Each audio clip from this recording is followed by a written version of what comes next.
a song played at Yankee Stadium with fans singing along. Major League Baseball has done a great job throughout the country supporting this cause. Absolutely, and it was, they were just making sure that it was done, and they were right up to, kind of waiting in the way they quickly sent the message out to every team that the chase was over, the arrest had been made, and it went up on the scoreboards of every ballpark in Major League Baseball almost simultaneously last night. I think of moments that Sunday night baseball game after the announcement that the Marines had gotten Osama bin Laden. There are moments like that where, again, being in a community of a baseball park helps the people experience that as one. And because baseball is every day, it is easier to help people get along because it's something you talk about every single day. It's not to take anything away from all the other sports, and particularly the three teams in Boston, but I mean, this is every day. It's part of our everyday lifestyle. We get up and we look at the box score every morning at whatever hour, and it does help pass time more than any other sport. Well, fans have come out today to watch the return of baseball to Boston and to watch the pregame ceremony, which will undoubtedly be an emotional time. The entire team right now is already out in the dugout, taking seats on the top step here at Fenway to watch this. We have it all for you live as you, like the Red Sox, watch the opening ceremonies here at Fenway Park.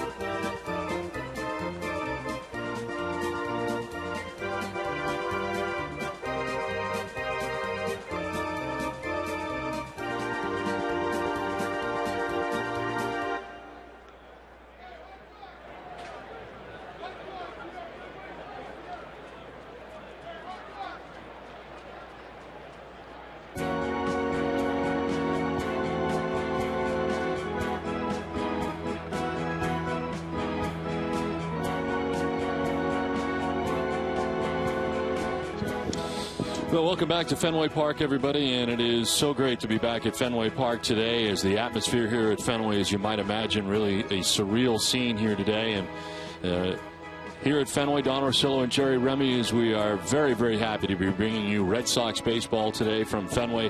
Of course, last night's game was postponed, and for those of you who do not know, tomorrow will be a day-night doubleheader here at Fenway Park. So for those of you who had tickets for last night's game can use them here tomorrow night. And certainly be strong is the saying here today at Fenway Park throughout, and it is everywhere, including the Green Monster in left, and it has really been a very festive atmosphere here at Fenway Park, outside and on Yawkey Way, where it is on a normal basis, but certainly a very different scene here today, as you might imagine. Fans getting here very early, and Clay Buchholz warming up, and terrific uniform choice today for the Red Sox as they wear the Boston across the chest, and certainly have the Be Strong patch on their jerseys, as well as will the Kansas City Royals, as the Red Sox, who in their own way were paying tribute to the people of Boston and the victims in Cleveland when the team was away. But certainly it is much different now, returning to Boston and being here with the fans of Boston. Don Orsillo and Jerry Remy with you, and Jerry, really an amazing scene here at Fenway Park. It really is, Don. I was down in the field doing the pregame show, and the enthusiasm in the crowd is just incredible right now. I'm waiting for this baseball game to stop, but I think waiting for these opening ceremonies. I had the privilege of meeting a number of the dignitaries that are going to be here today, and I had my opportunity anyway to thank them for what they have done over the last couple of days. And it's amazing, you know, these these people have been going on basically no sleep for 4 days, and they were all excited to be here today at Fenway Park, and it's just been an incredible feeling down on the field right now, and all the first responders, everybody that had something to do with this incredible tragedy over the last week here in Boston. I saw the Commissioner Davis, and he's just floating along right now. You have to doing just a fabulous job with this whole thing. Well, as you mentioned, we also got to meet some of them who came up here to the booth. Of course, they did do a wide check here at Fenway Park, as you might imagine, and came through here at Fenway Park with the dogs just a little while ago just to check things out. And we were asking them about how much sleep they have had, and truly not much since last Monday. No, a lot of tired eyes down there. There's no question about that. But great relief in the fact that they were able to corral this guy yesterday and put him in the hospital, and tremendous relief that how quickly this really got done for the city of Boston and the surrounding areas that were on lockdown yesterday. And as you can see, the dogs, they were up here in the booth. They're everywhere in the ballpark, sniffing around, making sure everything's good, and we're just waiting for these ceremonies to get started now. The Red Sox returning to baseball today, and as we said in Cleveland, hopefully fans will enjoy baseball today. Just watching the city last night and the festive atmosphere throughout the city, and those thanks to the first responders and all the men and women, law enforcement, of course, the governor, Deval Patrick is here. All the officials that you may have seen on television the last 4 or 5 days will be here today as part of this pregame ceremony. You can imagine the sense of relief that they must have today after the agonizing week that they have been through here in the city of Boston and the surrounding areas, Watertown yesterday, of course, and all the towns surrounding that, and the work that they had to put in, the hours and hours of surveillance and going through video to try to find these two guys, and just remarkable time we're able to do that. That's what stuns me about it. And you look at them down there today, and it's another day of business for them, but that's going to change very quickly when they hear the reception they get from this crowd here at Fenway Park. The Red Sox will play baseball here today. The Bruins are playing at Boston Garden as we speak, and we're ready for our ceremony from Fenway. Well, it goes like this: the fourth, the fifth, the minor fall and the major lift, the baffled king composing hallelujah, hallelujah,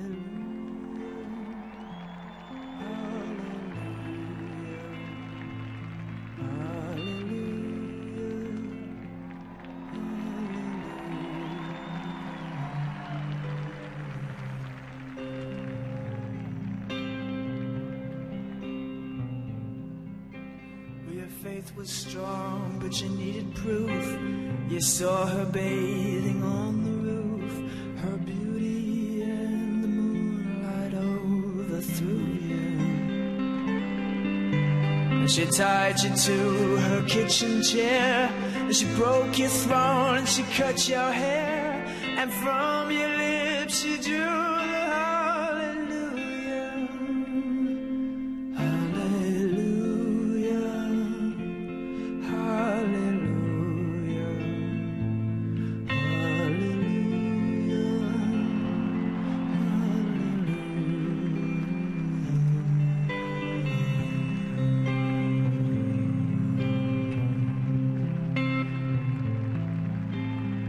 Well, baby, I've been here before.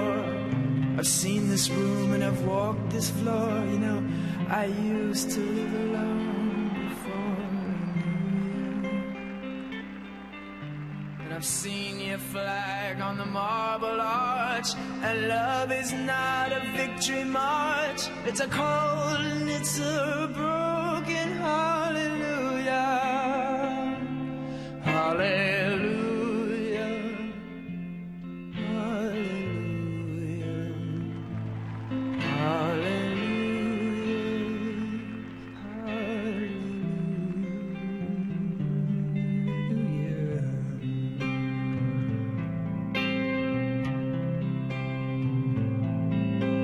Well, there was a time when you let me know what's really going on below, but now you never show that to me, do you? remember when I moved in you, and the holy dove was moving too, and every breath we drew is hallelujah, hallelujah, hallelujah, hallelujah.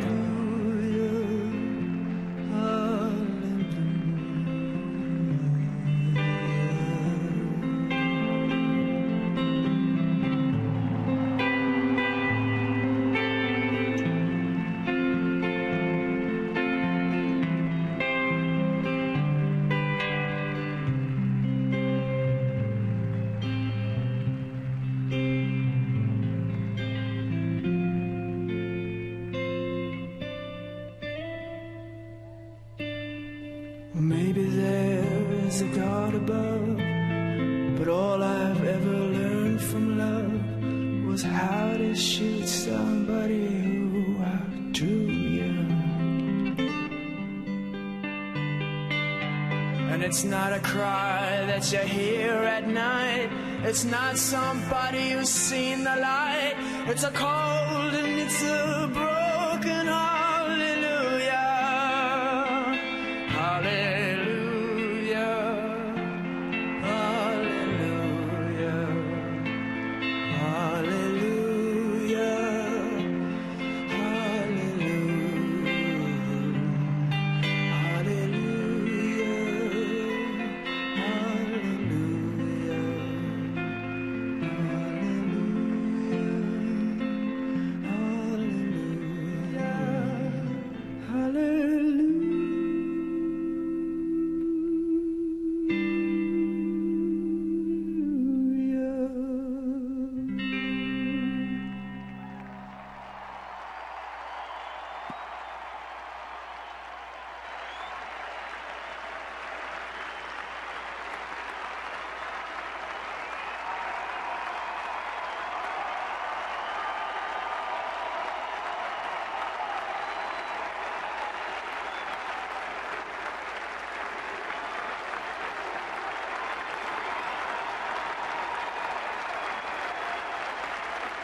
Ladies and gentlemen, boys and girls, welcome to Fenway Park. This past week has been unlike any other in the history of Boston. We have experienced trauma and tragedy, devastation and despair, physical injuries, and emotional wounds. Our week has had its share of suffering, sorrow, and sadness. This week has also brought out the best in Boston. Volunteers rushing into the smoke, marathoners running even further to hospitals to give blood, doctors and nurses showing why they are the best in the entire world.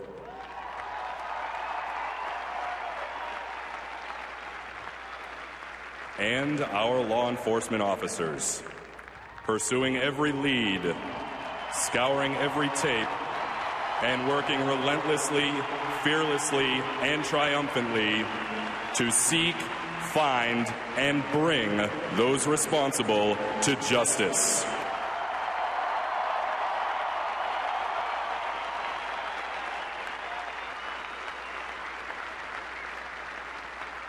And our governor, our mayor, and our police officers thank you for the way citizens responded, for the contributions they made to the apprehension, and to the way we demonstrated such fierce unity.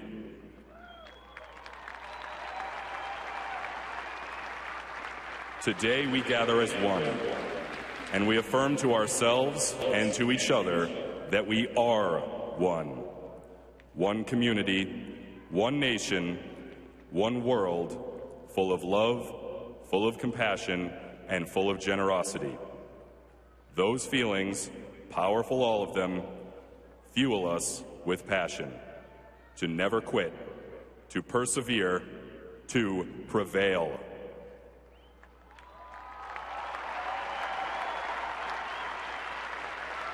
We will run another marathon. One bigger and better than ever. We are one. We are Boston.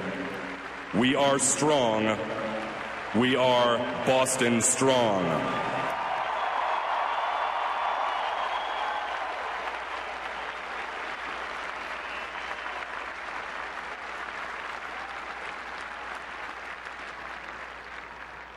As we come together today, we first remember those whom we have lost.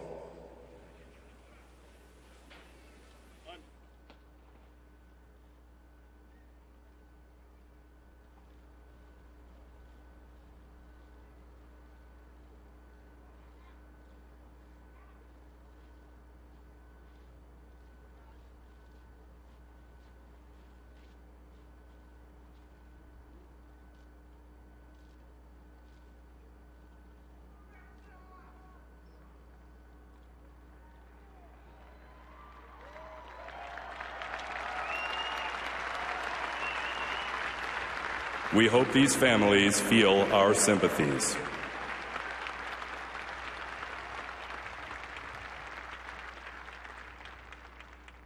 We also want to reciprocate the sentiments that have come to us from across the country and around the world by extending our hearts to our brothers and sisters suffering in the city of West Texas and to the thousands impacted by today's earthquake in China.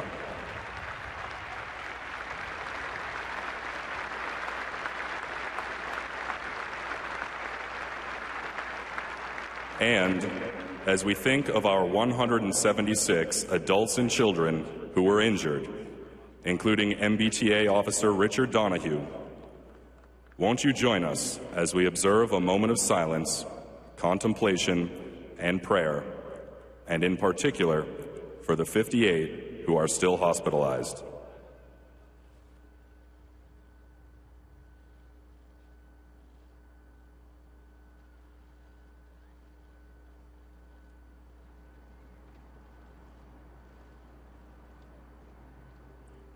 Thank you. We wish each of you a speedy recovery.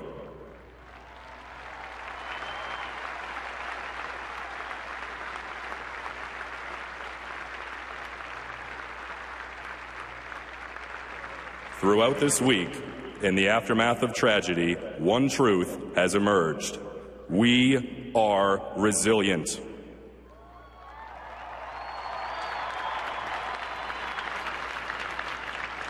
Thursday, our president, our governor, and our mayor urged us to rely on that resilience.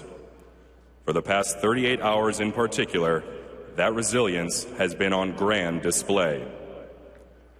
Law enforcement officers have battled through the dark of night and in the face of danger. Embodying the spirit of our beloved Boston, they have prevailed.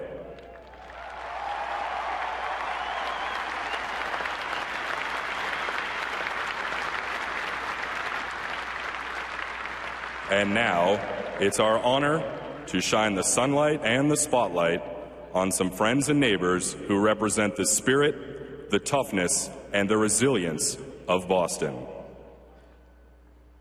First, a host of ordinary citizens who are anything other than ordinary. They were pressed into duty in a life-changing and life-saving way just 5 days ago. Today, they will protect the symbol of our freedom, the American flag, and they will be back on Boylston in 2014. From the Boston Athletic Association, the Boston Marathon Volunteers.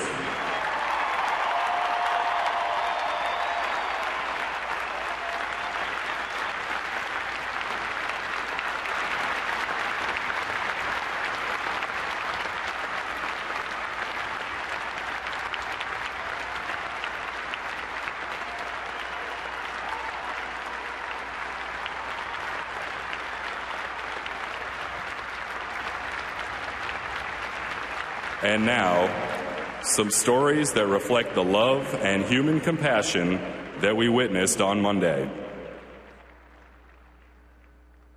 We were enjoying a picture-perfect Patriots Day. Inside Abe and Louie's restaurant on Boylston sat a firefighter from Lynn. He was enjoying a marathon day lunch with his friends, an annual tradition. Besides serving as a firefighter, he is also a paramedic and an Army veteran of the war in Afghanistan.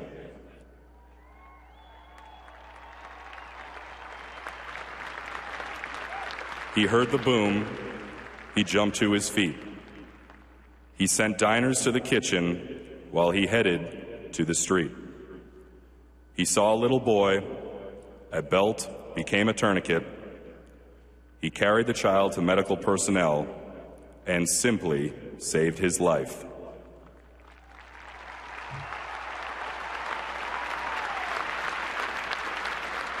And that was only one of the lives he saved right up the street just 5 days ago.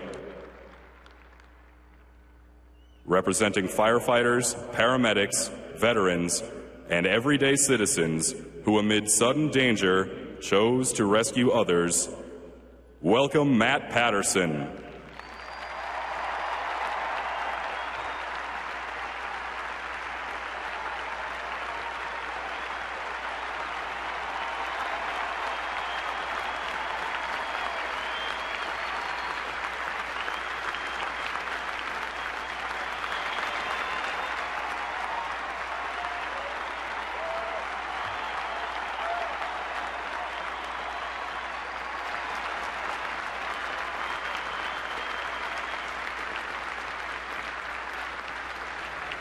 So many of the wounded are within a few miles of Fenway Park right now. They're at outstanding hospitals such as Mass General, Boston Medical Center, Brigham and Women's, Children's Hospital, Tufts New England Medical Center, and Beth Israel Deaconess Medical Center, where our next guest was treated. And we're happy to say, from where he has now been released. On Monday, he was with his two best friends and their sisters, standing on Boylston when they heard the first explosion. He was shielding the sisters when suddenly the second explosion threw him over a fence, lit his clothes on fire, and sent shrapnel into his face and neck. He was rushed to Beth Israel Deaconess. There, a trauma surgeon performed emergency surgery and again simply saved his life.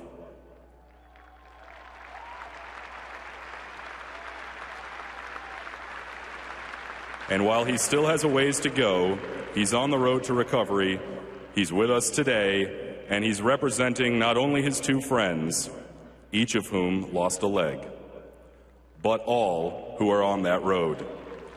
Welcome, Lowell native and a Lowell High grad, Stephen Byrne.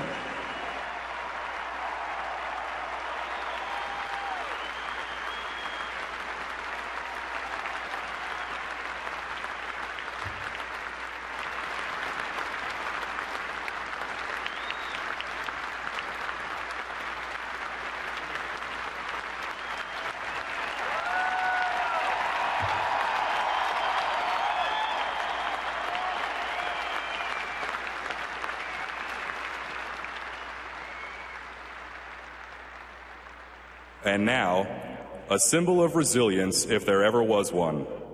The father, who for 31 years has pushed his son's wheelchair across that Boylston Street finish line, and who together are determined to carry on and be back on Boylston in 2014. Representing all the runners, welcome father and son, Dick and Rick Hoyt.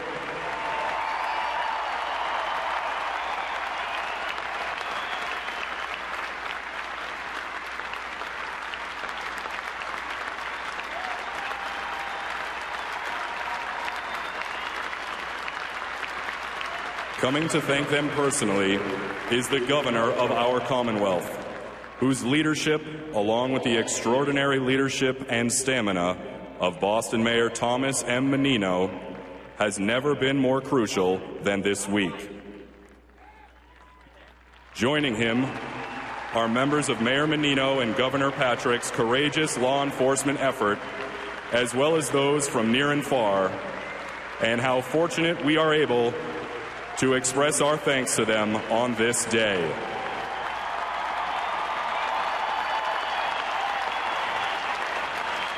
Among them are Boston Police Commissioner Edward Davis, the Boston Police Command Staff, Massachusetts State Police Lieutenant Colonel Frank Matthews, Watertown Police Chief Ed DeVoe, FBI Special Agent in Charge Richard Delaurier, MBTA Transit Police Chief Paul McMillan, as well as Senator Mo Cowan and officers representing hundreds from Boston, Watertown, and throughout Massachusetts, to whom we are so grateful.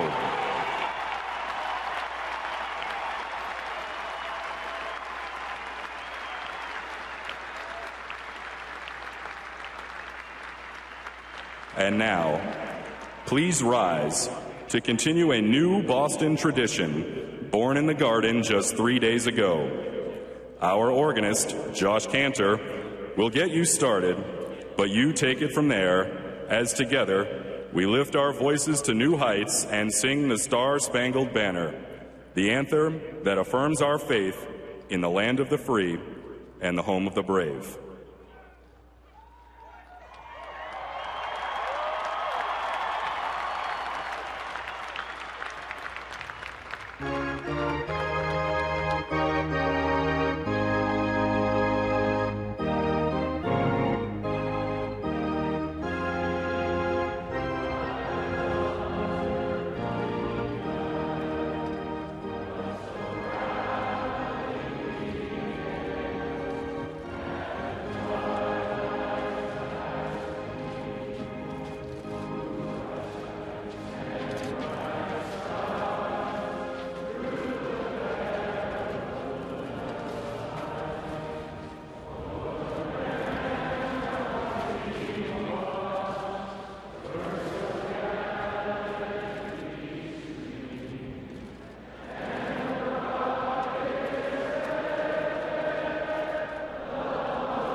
And now, we'll hand the ball to Matt Patterson, to Stephen Byrne, and to Dick and Rick Hoyt, symbols of our beloved Boston and of our strength, our toughness, and our resilience.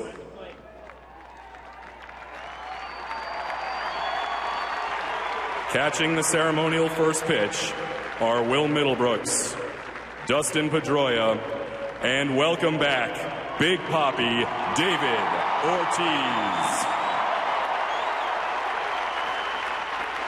Okay, Matt, Stephen, and the Hoyts, it's time for our ceremonial first pitch.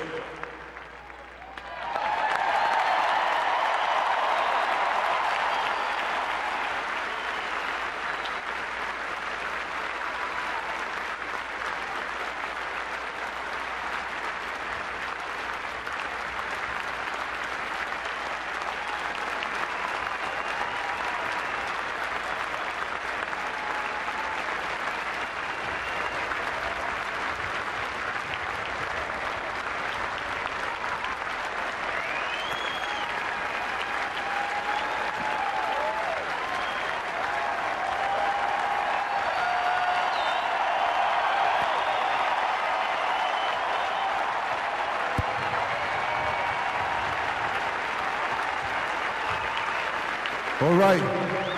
All right, Boston.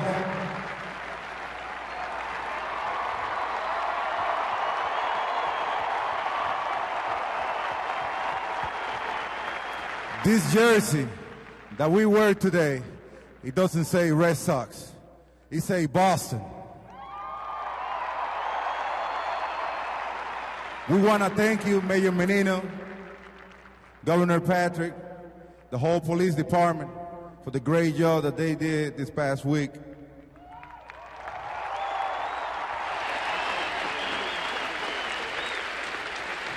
This is our fucking city.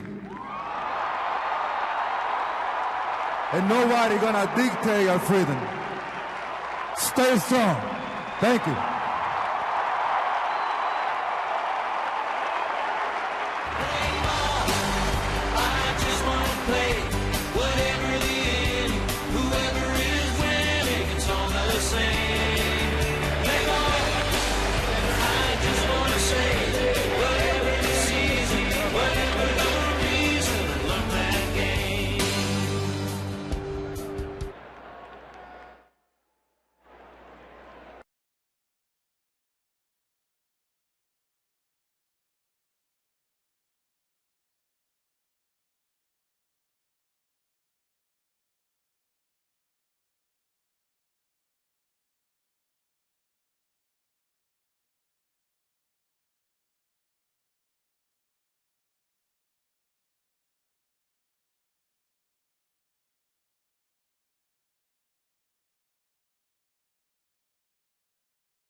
Ceremonies ever at Fenway, as you might imagine, and in the city of Boston, as we gather today from Fenway Park as one.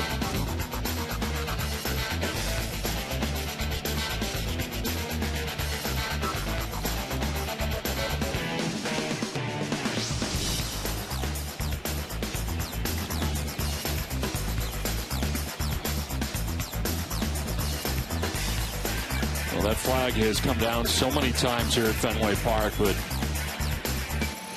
never has it been quite as special as it was today for those who are here at Fenway Park and around the area. And for all of you that are joining us here from the Back Bay of Boston at Fenway Park as we get ready to play baseball today. The Red Sox and the Kansas City Royals begin this 3-game series. And again, tomorrow will be a day-nighter to wrap up this series. All of us at NESN certainly would like to offer our deepest thanks and appreciation to all the local, state, and federal authorities who helped bring the suspects thought responsible for the events of the past week here in Boston to be apprehended. In addition, we'd certainly like to extend special thanks to Watertown's police department for invaluable in keeping NESN on the air during this time and keeping all the NESN employees safe. We thank you all. Of course, our facility is in Watertown, as many know, and the great people of Watertown, and we thank all of them as Clay Buchholz gets ready to play baseball here today, and it is the Red Sox and Royals, and that was pretty special, Jerry. Well, Don, you know, I've been through a lot of ceremonies here at Fenway Park, but never one as emotional as that. It was hard to find a dry eye in this stadium through all of that. It's just remarkable.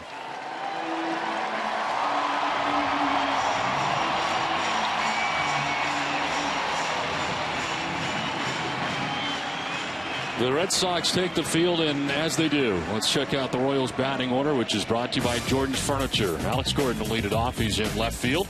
Alcides Escobar at shortstop bats second, with Billy Butler, the DH, batting third. Eric Hosmer at first base bats fourth. Lorenzo Cain is in center field. Mike Moustakas is at third base, with Jeff Francoeur in right field. Salvador Perez does the catching. He bats eighth, and Chris Getz will bat ninth at second base. As for the Red Sox, let's go down the pipe with FWM and see the numbers for today's starter, Clay Buchholz. As Buchholz has been terrific. His fourth start of the year, he comes in at 3-0 with a 0.41 earned run average in 22 innings, 23 strikeouts. Opponents hitting at 149 against Clay Buchholz. What a start it has been for him this season, as well as John Lester. Today we get to watch Clay work. Now, the Red Sox defense is brought to you on Nesson by Southwest Airlines. They are second in the league with 2 errors in 15 games. Will Middlebrooks will be at third base. Stephen Drew, the shortstop. Dustin Pedroia at second. And Mike Napoli, the first baseman. Left to right, Daniel Nava, Jacoby Ellsbury, and Shane Victorino. And doing the catching, David Ross. Umpiring crew, Wally Bell has the play calling the balls and strikes. Larry Venn over at first base. It is now Tony Randazzo, who's actually at second base, and Manny Gonzalez, who is at third base. And we'll switch to the umpires before the game today. As this game is available in Spanish by pushing the SAP button on your television remote. Enjoy the game. Buenas tardes, amigos. 59 degrees here at Fenway Park today. Breeze out to right at 12 miles per hour. And the forecast is partly cloudy. That's exactly what it is right now to get this game started. As the Kansas City Royals are in town, they are 8-6 so far in the season, and tied for first in the American League Central as Ned Yost's team comes in. And they certainly have a bright perspective to the Kansas City Royals this year. They made some moves during the offseason. One of them we will see today in James Shields, and as a result, some optimism in Kansas City for the first time in a while. Well, they've had some good pitching, they've had some good hitting, and they've had some good defense to start this season, and you see where they are right up the top in their division. And certainly tied with Detroit, a team that is going to be tough to overcome during the course of the year with their great lineup and very good pitching. But here we go. Back to baseball in Boston. Alex Gordon standing in to get it started as Clay Buchholz stares in for the sign. Ready to work, and the first pitch of the day is in there for strike one, and we are underway. Alex Gordon off to a terrific start, hitting at 350. No homers and 9 runs batted in.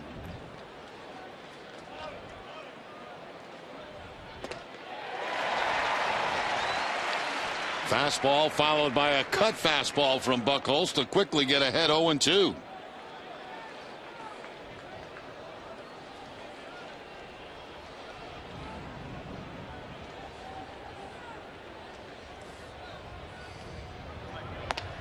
Gordon doesn't chase, up and away, and it is 1-2.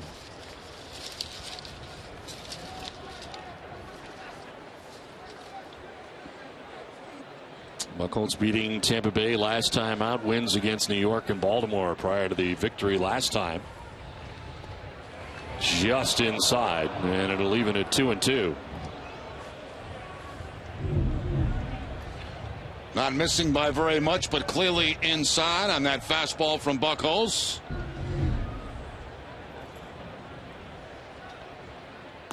Thought about it, but lays off. And a patient at bat here for Gordon, who get down 0-2, but has worked it full now, 3-2. Yeah, Gordon's had good success against Buchholz, 3 for 4 with a home run in his career.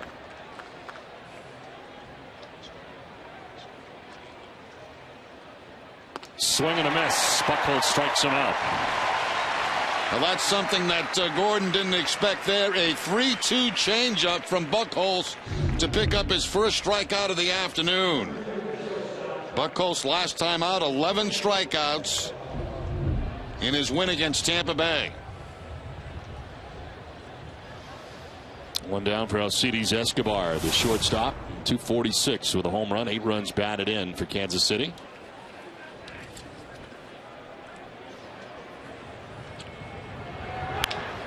Line to left, well, Nava going back. It's going to be over his head and off the scoreboard.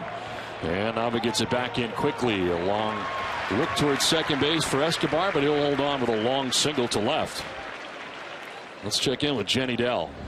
Well, Don, Clay Buchholz has pitched in many important games, but he said this one is one that he will remember forever. He said he's going to do his best to try to keep his emotions in check there on the mound. And he said given the circumstance, it's going to be a day that's in pursuit of recovery for everyone who faces losses. Can't imagine the emotion in which a lot of the players are playing with today, Jerry, and this after the ceremony, that kind of ceremony, to come out on the field and now try to focus on baseball and kind of departmentalize, if you can, as that 617 strong. The road jersey will be on the road with the Red Sox. Home jersey will be in the home white. I had a touch of it on the field in the pregame show, just the way the fans were going to react. And then, of course, the ceremony before the game. And I got to tell you, Don, I mean, I've never seen anything like that here at Fenway Park.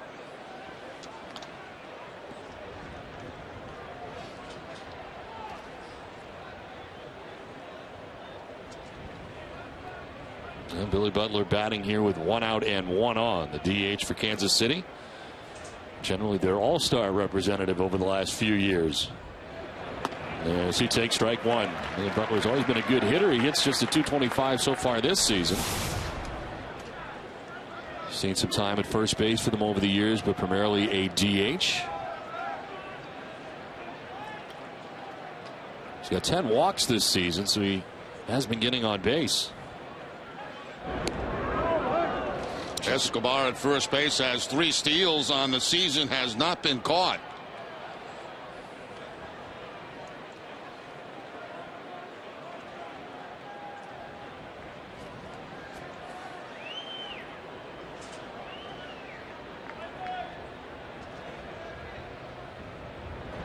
Butler grounds it back up the middle as it'll be cut off by Pedroia. Out there and out there. Nice play. Didn't look like Pedroia was going to be able to turn it from where he started, but he gets it done in the end. Nicely turned to end the top of the first. Sox coming up.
First inning, the Royals did not score in the top of the first, and the Red Sox coming up.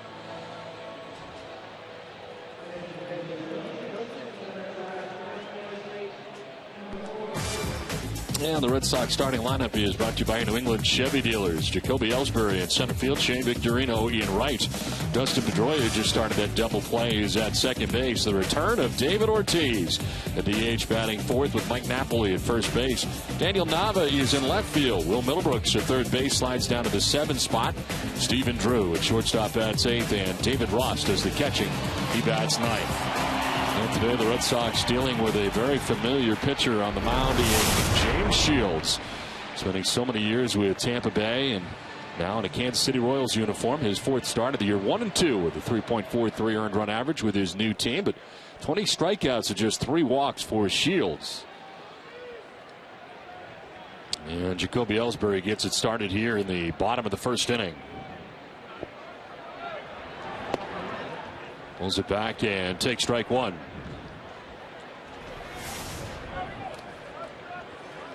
Well, the Red Sox have faced Shields so many times, always cognizant of the great changeup that he possesses. Along with the rest of his arsenal as he deals here with an 0-1. I'd like to send our best wishes along to Mayor Menino. He was not part of the pregame activity. His doctors recommended that he be home today to get some rest after all what he had been through over this past week. So Mayor Menino, if you're watching the ball game today, I hope you enjoy it. And what a fabulous job Mayor Menino did, as he always does.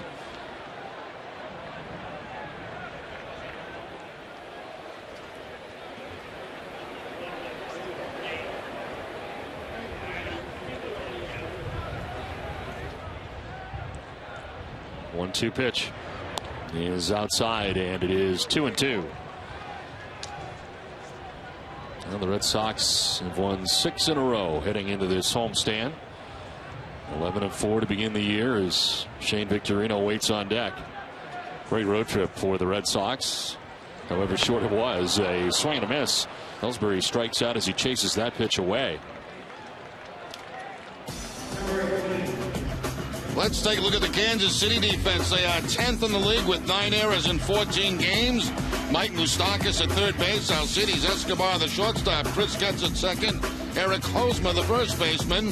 Left to right, Alex Gordon, Lorenzo Cain, and Jeff Francoeur. And Salvador Perez doing the catching for James Shields. Shane Victorino with 1 out here in the bottom of the first inning. Limit his start hitting at .322 so far in a Red Sox uniform and playing great defense out in right field. No homers and 7 runs batted in.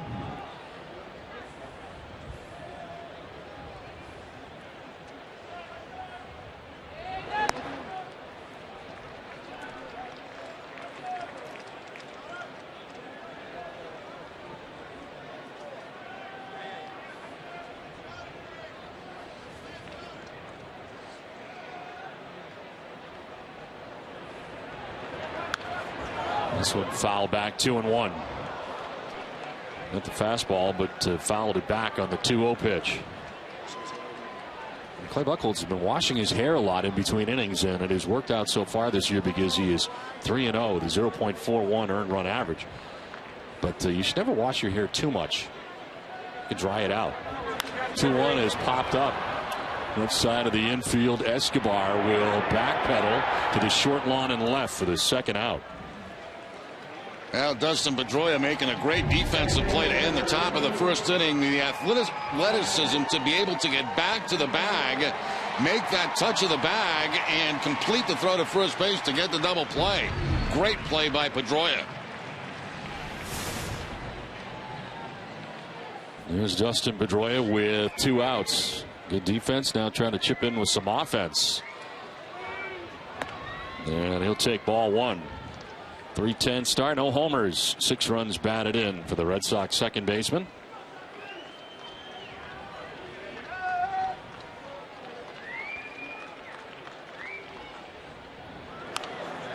Popped up foul and out of play.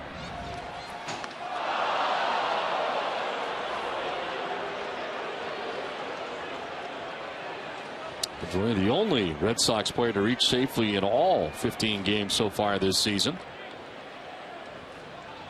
His longest personal streak. The 1-1 is grounded foul outside of third. Pedroia certainly with a little more protection in behind him today. Mike Napoli's done a great job in this spot, but he slides now down to the 5 spot, of course, with Big Papi in behind him now waiting on deck. And this should be a fun combination to watch all season long, and just the presence of David Ortiz certainly changes everything in what has already been a great lineup. 1-2 will miss, and even the count at 2-2.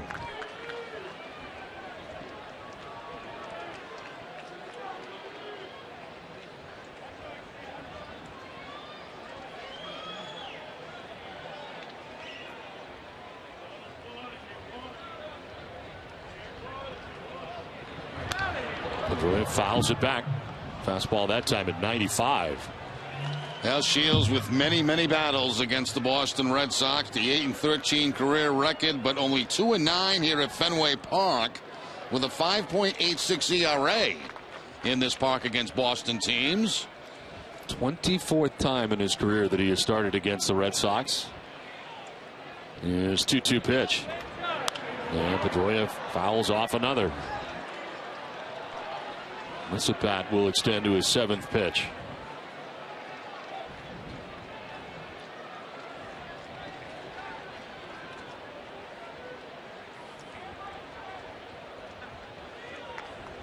Two. Full count now.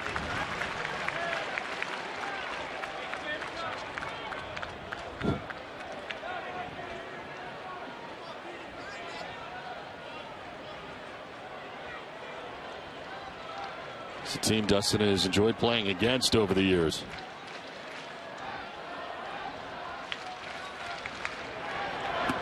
Ball 4, he walks him. So down to first goes Pedroia, and the return of David Ortiz.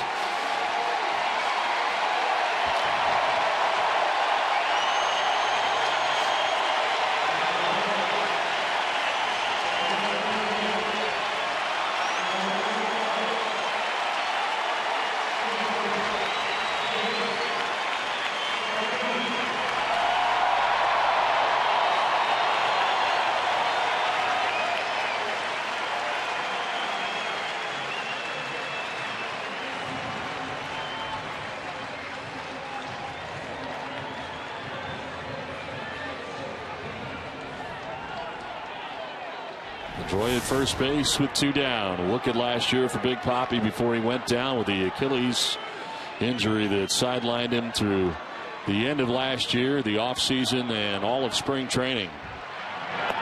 There is strike 1. Figuring Ortiz would be very anxious on that first pitch, looking for a fastball. Shields delivers the changeup.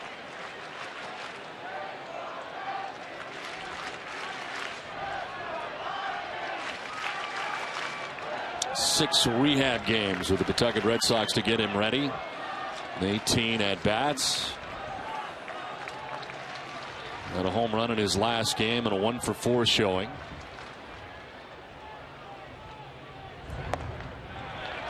Ball and a strike to David.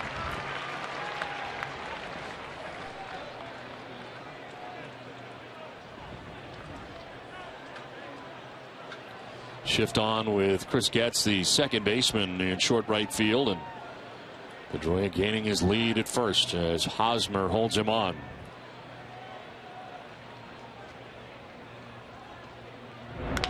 Ortiz hits a fly ball to left field. Playable for Alex Gordon, who makes his way in and puts it away to end the first inning. An emotional day in Boston, especially here at Fenway Park.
Brought to you in part by Dunkin' Donuts, Kia of New England, DCU Digital Federal Credit Union, Toyota's official site for deals via Toyota.com, and by Southwest Airlines. Scoreless as we head to the second as we check in with Jenny Dell.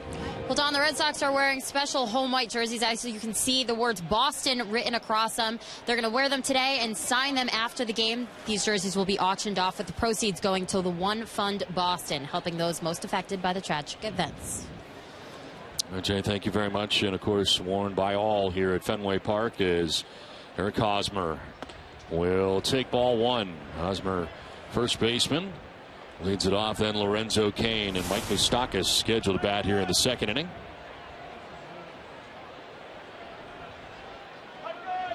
One 0 pitch will miss, and it's 2-0. Of course, Kansas City also wearing the patch as well today.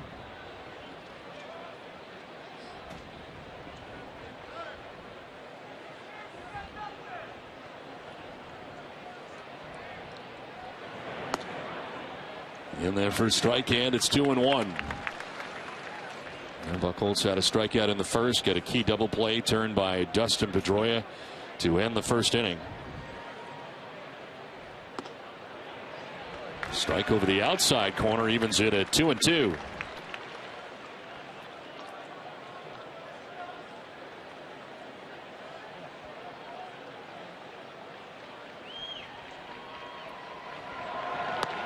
We'll straighten him up. Hosmer starting the season hitting at .242. He's had some offensive struggles to begin the year as Lorenzo Cain waits on deck.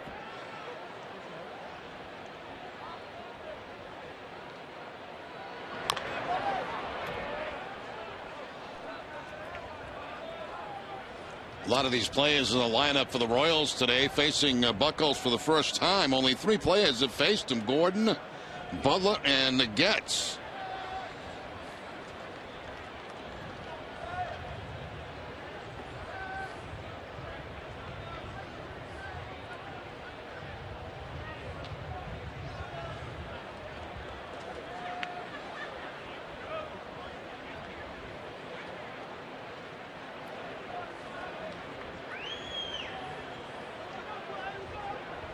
I'm trying to get on the same page. Ross will head out and talk to Buchholz, as shook him off a few times and wants to let him know what he wants to do here.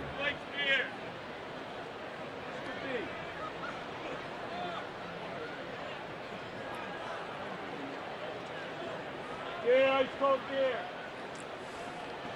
3-2 pitch. Swinging a foul tip. Strike 3, second strikeout for Clay Buchholz. Well, second strikeout then. He's got in a changeup. He got Gordon back in the first inning to lead off the game. Now the leadoff batter in the second inning goes down by the changeup. That one left up in the zone a little bit, but still off speed enough to fool Hosmer.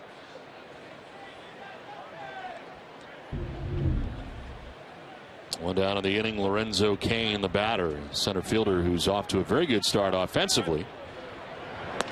Went 3 for 4 in his last game as the Royals took on the Atlanta Braves in their last game. Cain off to a .340 start.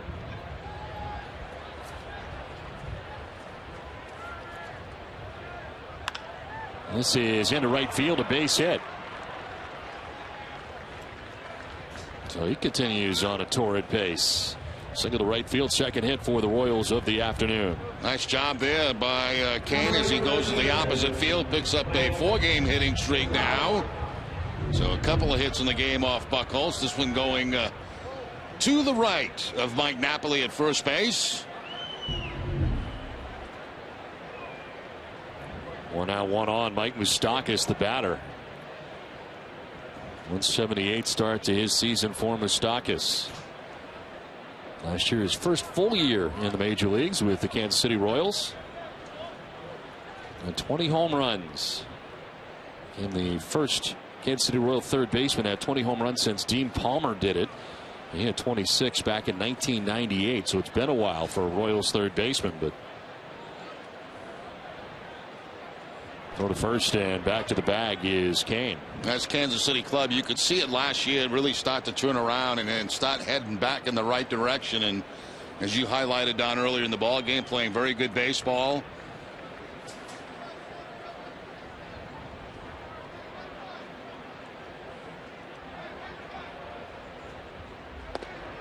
Strike over the outside corner.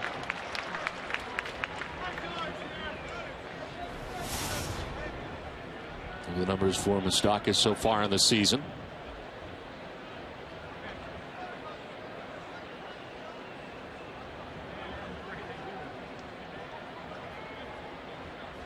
Some coming down onto the field, so Nava went to grab it, and a little help from behind the wall.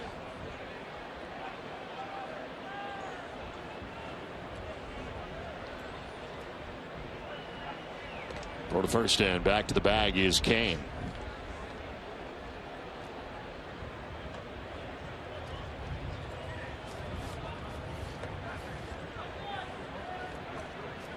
Kansas City's pitching has been terrific too. A 3.30 earned run average. They are third in the American League. Hitting wise, they are fifth as far as batting average goes. This is to shallow center. Ellsbury had started the wrong direction, but now comes in and hung out long enough for him to run underneath it for the second out of the inning. Send it back down to Jenny. It's our AT&T Twitter question of the day. With all the passion and emotion at both Fenway Park and at the Garden today, how important a role do you feel sport can have in helping bring together a community? Send us your tweets with the hashtag Fenway Boston Strong, and we'll reveal the best ones later in the game. All right, Jenny, thanks very much. Hashtag Fenway Boston Strong. Well, the Bruins are playing the Garden today. They are tied 1-1 as we speak. And Brad Marchand has scored the Bruins goal today. Jeff Francoeur, the batter, the runner at first. And ball one.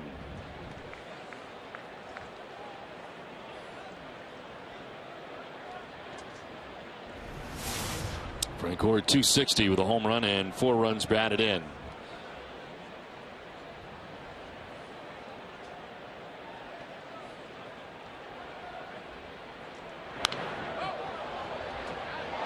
Tough offensive season last year for Francoeur at a career low 235. But he led the entire major leagues with 19 outfield assists, tying his own career high set back in 2007.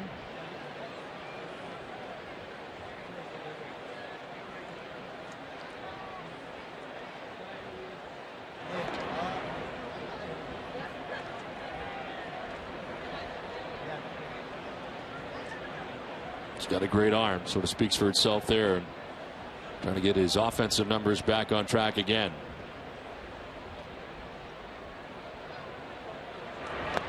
Swing and a miss, and it's 1-2. Now that second pitch of the at bat, the fastball right down the middle, is the one Francoeur wish he had back. A fastball right down the heart of the plate, but was not able to do any make any contact with it. That time Buchholz going to the cut, fastball away.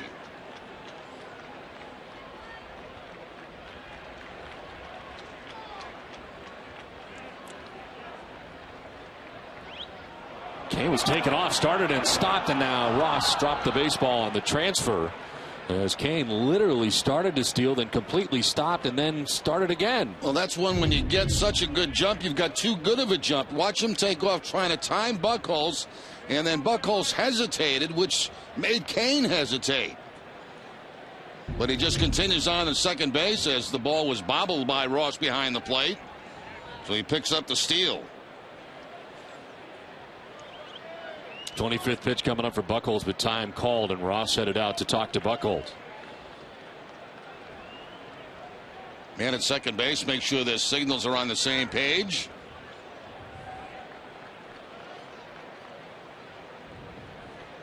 And also how they want to try to put away Francoeur. Are you a leader of a group of 20 or more? A Red Sox game at Fenway Park is the perfect place for your next outing. Call 617-226-6835 to plan the perfect trip today.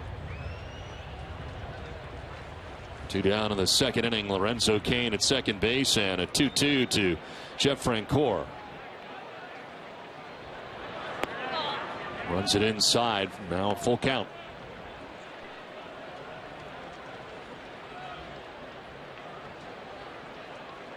Salvador Perez waiting on deck for the Royals.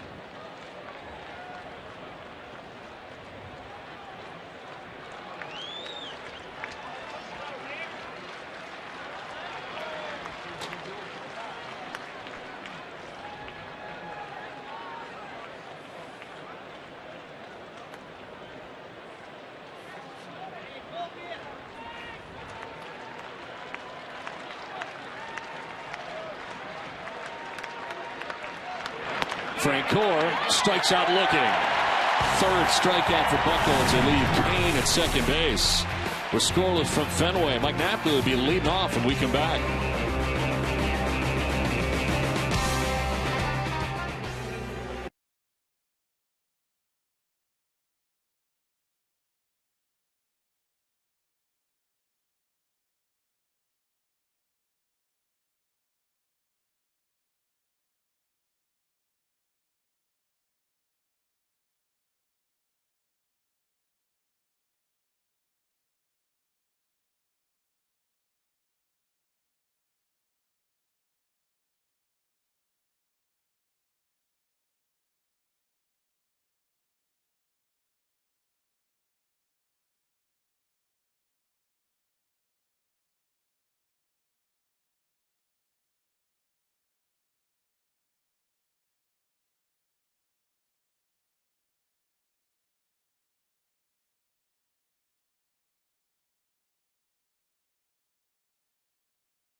You can watch the Sox and Royals here on NESN and follow the Bruins game against Pittsburgh on NESN Plus. To find your NESN Plus channel, visit NESN.com/NESN Plus.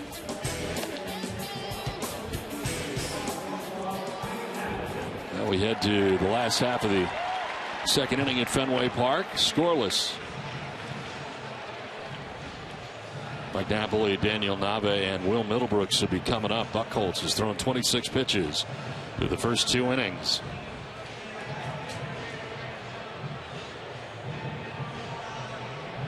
Napoli dropping down to the 5 spot now in the Red Sox order. 262, 2 homers and 17 runs batted in.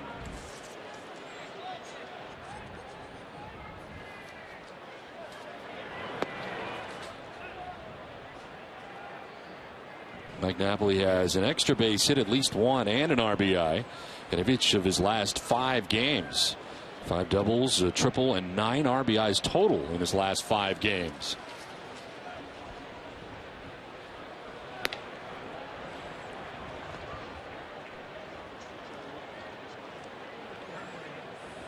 Also leads the team in doubles, has 7 doubles on the year, 10 extra base hits to lead the team. And a great series against the Tribe.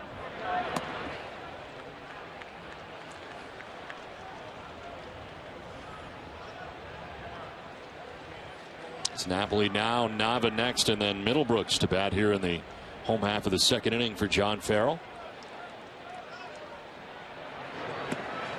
Thought about it, but lays off ball 3.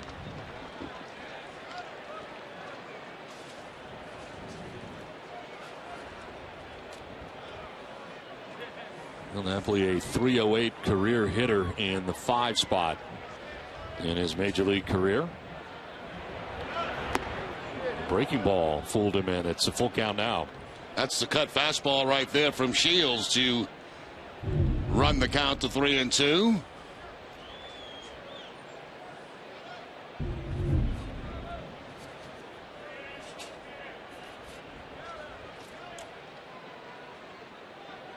Three-2 to Napoli.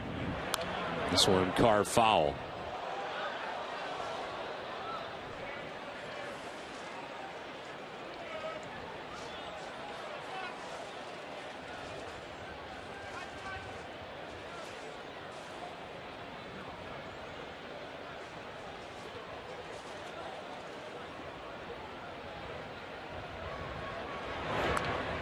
Napoli wasting another, and this at bat will go to the 8th pitch.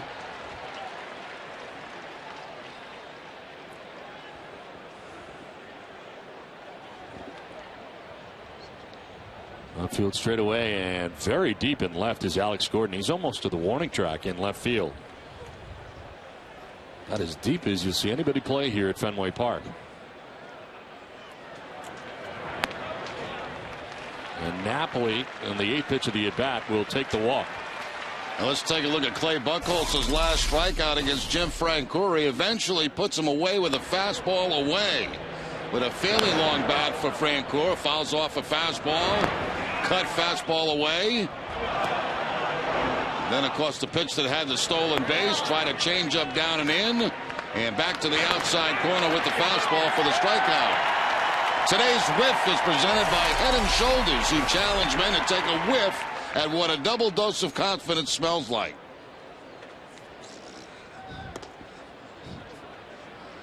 Did you use Head & Shoulders today, Don? I did not. I thought I smelled a whiff. No. I got a whiff of... I don't know what you're going to whiff up, but it wasn't Head & Shoulders. Daniel Nava, 333. 3 homers and 11 runs batted in. First to check at first, and Napoli back to the bag.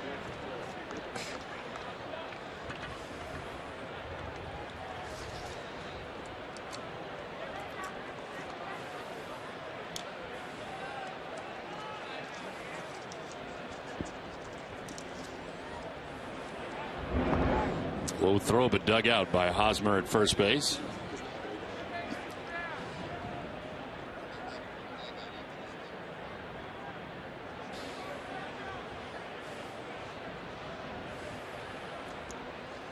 Shields concerned with Mike Napoli at first base, who gains his short lead once again.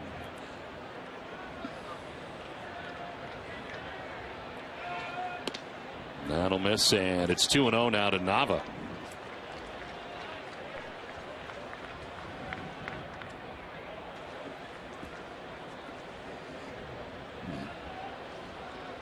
Mike Napoli had 1 stolen base all of last year.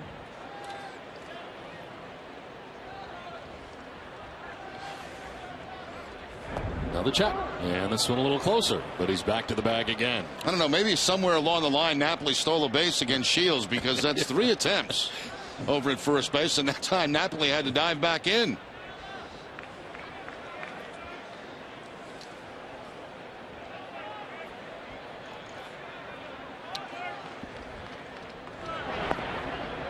Now strike over the outside corner to Nava.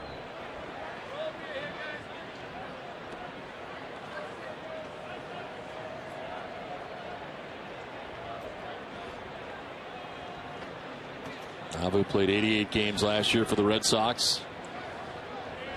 Started the year in the team this year and has been here for the first 16 games. There's a ground ball down to first and out there. Throw to second and a tag play and an out there. A double play turned by the Royals. It goes from 3 to 6, 2 down in the inning. And that ground ball taking Hosmer right to the bag at first base. He just tags it and then makes sure he clears the runner so he doesn't hit him in the back. Here's the throw to second base, and Escobar just waiting for Napoli. So the double play pulled off by the Royals. 3-6. 2 down in the second inning for Will Middlebrooks, who has been struggling for the Red Sox. In fact, had the last game off of the series against the Indians. Middlebrooks was 0 for 9 in the Cleveland series and 2 for his last 30. And that's since the 3 home run game that he had in Toronto. Sort of been out of sorts since then.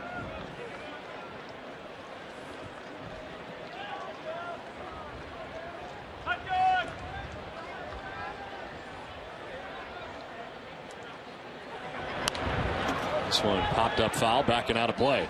Back-to-back changeups from Shields. One that was inside part of the plate. That one down, out over the plate.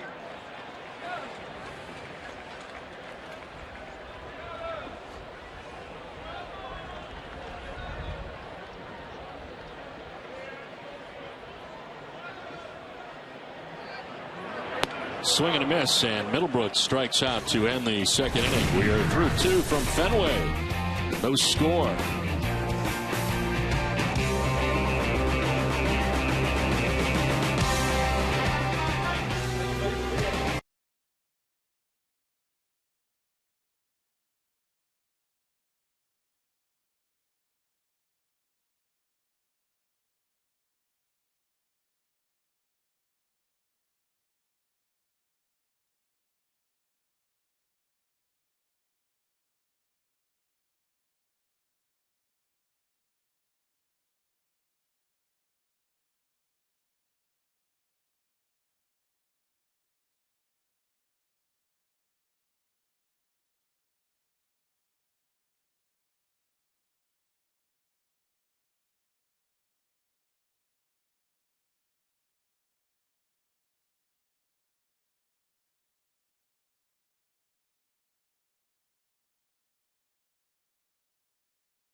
Sox games. Visit Ace Ticket for great seats at the lowest prices. Ace Ticket also has your seats for all of this summer's hottest concerts. Visit Ace Ticket or call 1-800-MY-SEATS. Now we head to the top half of the third inning back at Fenway Park. No score. Clay Buchholz has racked up 3 strikeouts through the first 2 innings and has allowed 2 hits, as 8-9-1 coming up here for Kansas City. Salvador Perez leads it off, hitting it .259, no homers and 2 runs batted in.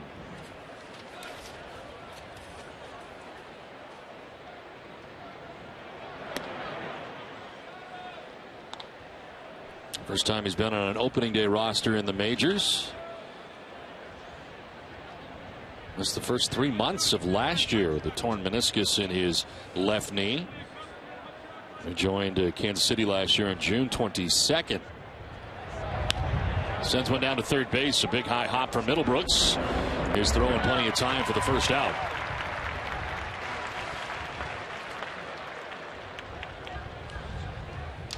Neil Diamond in the audience today. Of course, Sweet Caroline coming up later in the ball game. I don't know if Neil is singing it or not. No, he's here. Why not? He's here. Why not?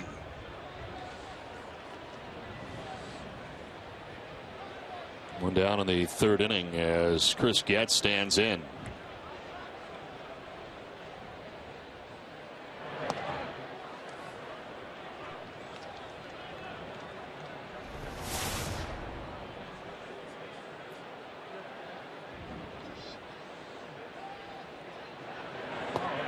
It's running up and showing bunt, taking the pitch up top.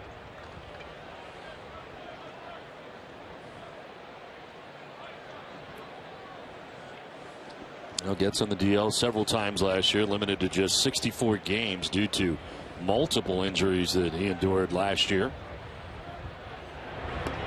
There's a strike, and it's 2-1.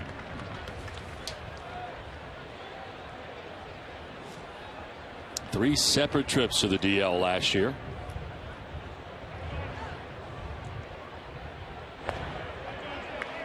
Two and two.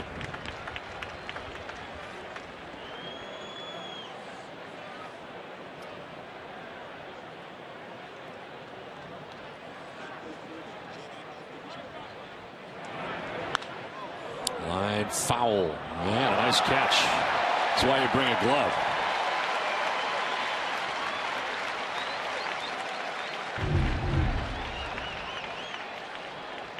I mean, you got a pretty good chance, right? You're in the front row. Yep. You've got your glove. You're right in an area where quite a few foul balls end up, and he gets one.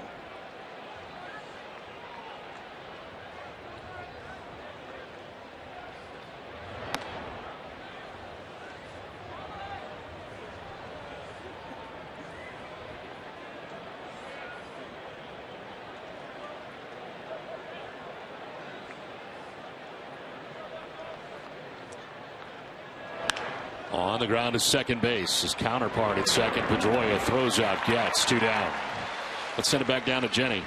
Yeah, Don, today's quote of the day is brought to you by Geico, and it comes from Andrew Bailey and Jacoby Ellsbury commenting after yesterday's drama reached its conclusion. Andrew Bailey tweeted out, "Duck boats for the Boston police. Thank you to all law enforcement involved." Jacoby Ellsbury, cue the duck boats.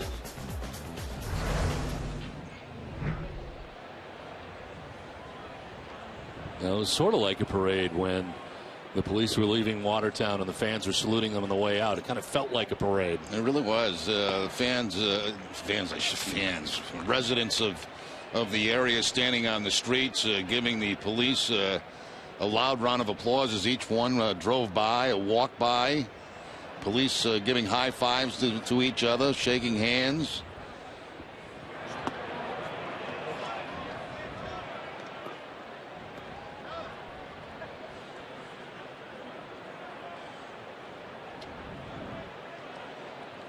Alex Gordon struck out swinging in the first inning. And the breaking ball drops in there for strike 2. The curveball from Clay Buchholz.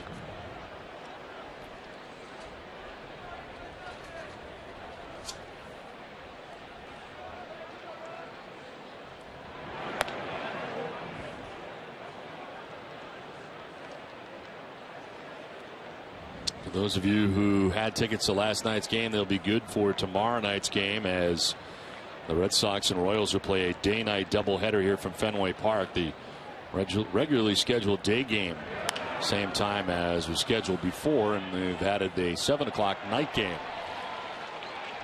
Kansas City does not return to Boston during the regular season. Now, the only other option was to play a game later on during the season, have Kansas City come back for one game, but certainly something they did not want to do, and the Red Sox is scheduling the day-night doubleheader tomorrow.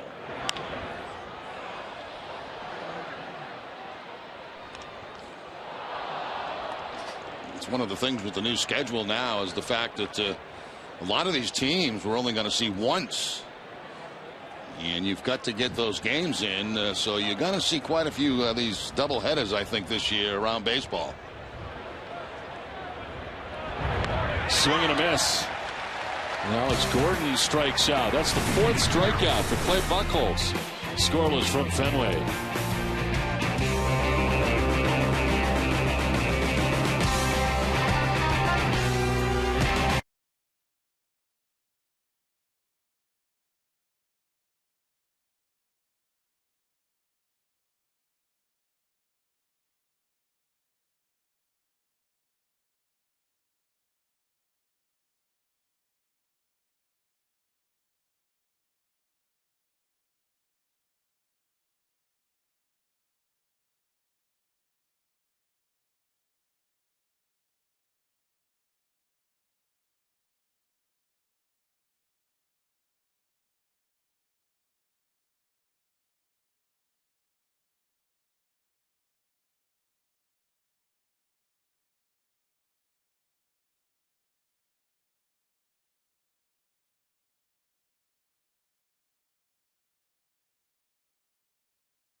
Certainly an historic day for so many different reasons, but also because of the ballpark here at Fenway.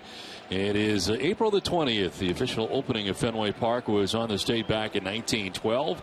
In 1933, Tom Yawkey assumed ownership of the Red Sox. Bobby Doerr's debut in 1937, and Ted Williams' debut in 1939.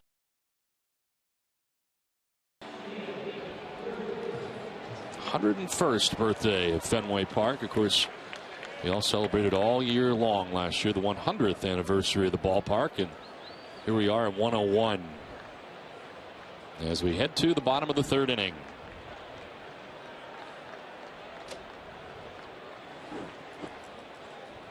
Stephen Drew leading it off and lining one foul down towards the photographer's well. I don't know if you know this, Don, but many years ago, when pitchers would warm up for the start the game, you know where they would warm up? I have no idea. Between the dugout and home plate on the dirt portion where the on-deck circles are. Really? Yes. Wow. I remember coming to the ballpark and look out. Flying into the crowd. And seeing the starting pitchers warm up in that area.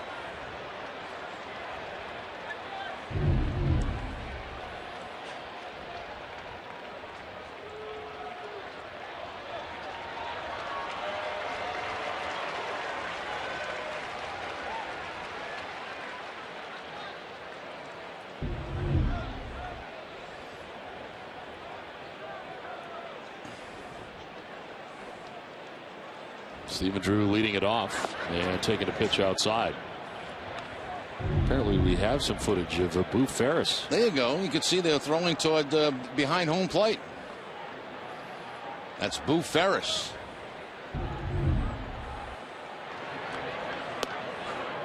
Did he go? No, he did not, says Manny Gonzalez, third base umpire. 2-2.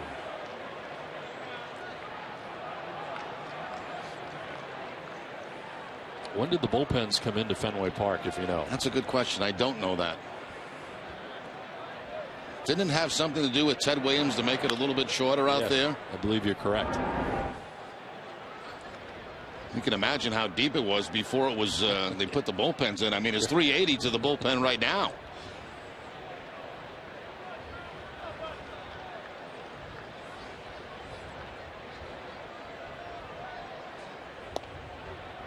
Strike three call. Drew knew it and takes with him the third strikeout for James Shields of the day. Now, so far, Shields looks very good in this game, and this time going to a cut fastball on the outside corner. Sixth pitch of the at-bat. The Pitch Zone on Nesson is brought to you by Amica Insurance. Great service, great coverage, and a great price for auto, home, or life insurance. I have an answer. 1940, the bullpens were installed. I figured you'd come up with an answer. I was going to say if you didn't come up with an answer, we could have it tweeted in by somebody. We have an answer. 1940. David Ross is the batter, and he takes strike one.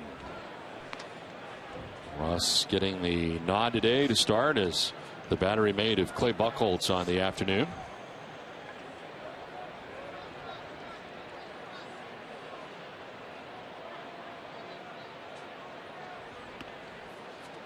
I want to send out best wishes and get well soon to Pat Butterfield, the mother of Brian Butterfield from Bangor, Maine. She's currently in Eastern Maine Hospital General at the moment, and certainly Brian wants to send his best wishes along to his mom, as do we. 1-1 pitch is in there for a strike.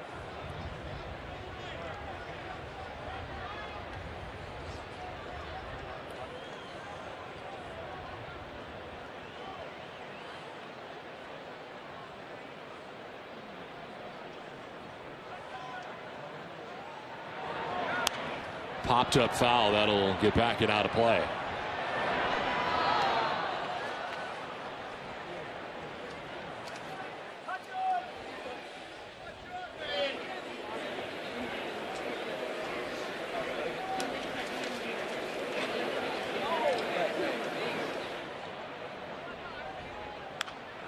Someone grounded foul into the seats.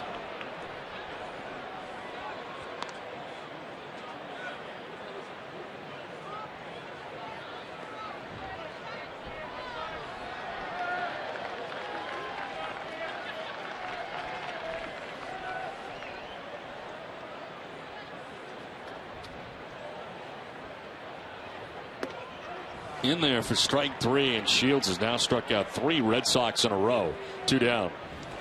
Well, the last 3 strikeouts have come on a changeup and 2 cut fastballs. A changeup to Middlebrooks, cut fastball to Drew, cut fastball to Ross.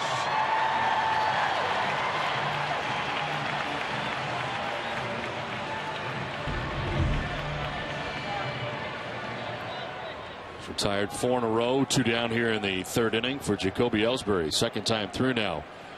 The Red Sox ordered for James Shields. He struck out Jacoby Ellsbury swinging in the 1st inning.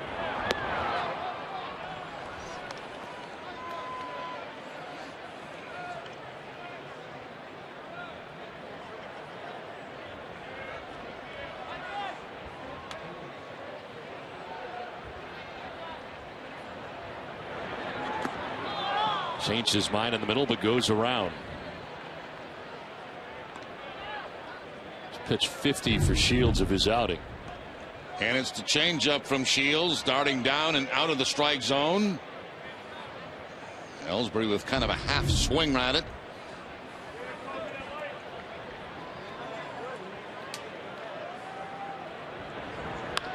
Back at Shields, just threw the glove out and picks it, then flips to first for the out. That ends the inning. Shields enjoys a 1-2-3 third inning. Right back at him.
To you in part by Eastern Bank. You put your family first, your job first, even your team first. Isn't it time someone put you first? Eastern Bank does just that with products like Eastern Free Checking. Here, you're first. Eastern Bank. A lot of this around the city in the last couple of days, thanks to our law officials and so many here today with the Boston strong signs throughout the ballpark.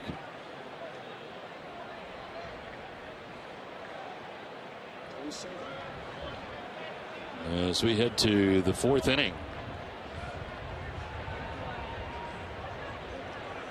Alcides Escobar, Billy Butler, and Eric Hosmer to bat here in the fourth.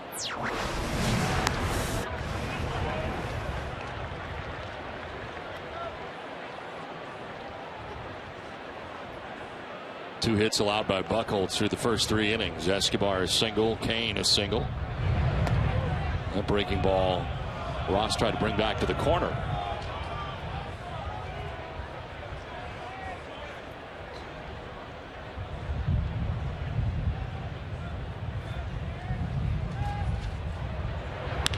On the ground, softly it towards Drew at short. Got to hurry, and he'll get it there in time.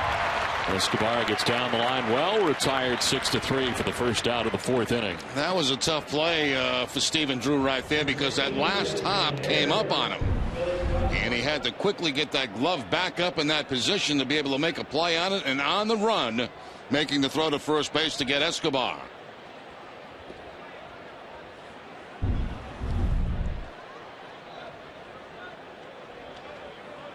One out in the fourth inning for Billy Butler. Grounded into the 4-3 double play back in the first inning.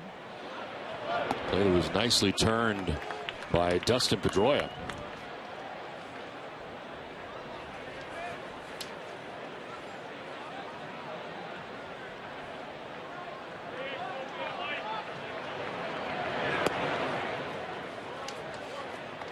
Well, we're talking about what a good hitter that Butler is. Butler, the 2012 All-Star for the Royals last year. A 300 career average. His second all-time for the Royals to George Brett. Wrapped up his Hall of Fame career with a 305 average.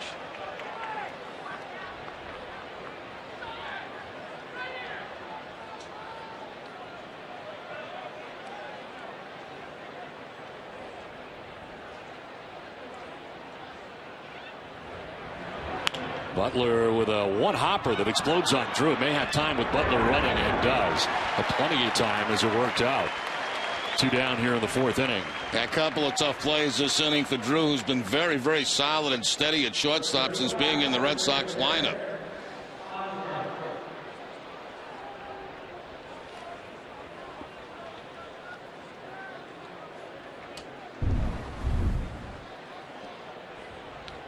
See this ball take a very difficult bounce. It comes up almost letter high on Drew, but it bounces right in front of him, which gives him a chance to make the play at first base.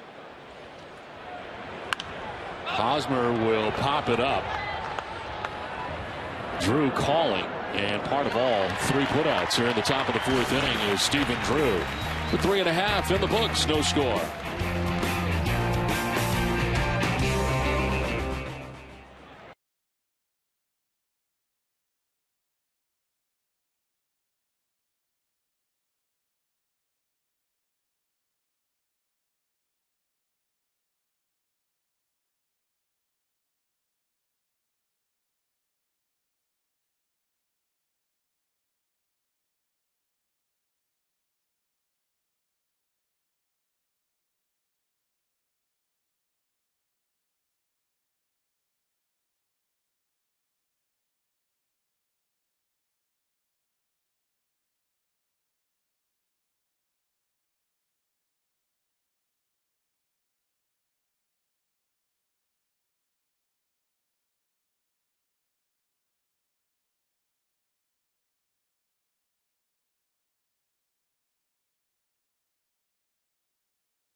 To you in part by Eastern Bank.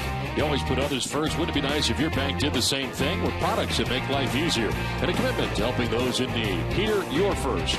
Eastern Bank.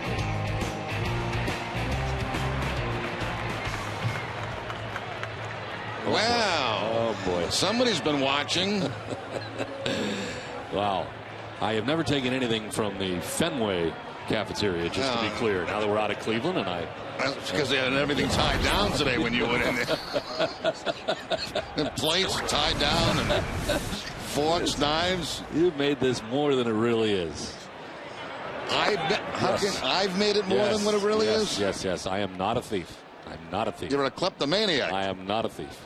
I mean, twice in Cleveland, stealing mustard, and I'm making more of it than it should be. I don't think so. Once in Cleveland, our director, Michael Narachi, took the second one. Oh, so now you're throwing Michael Narachi under the bus. Yes, and an accomplice for the second one. But whose house is it in? That would be mine. Down the first baseline foul.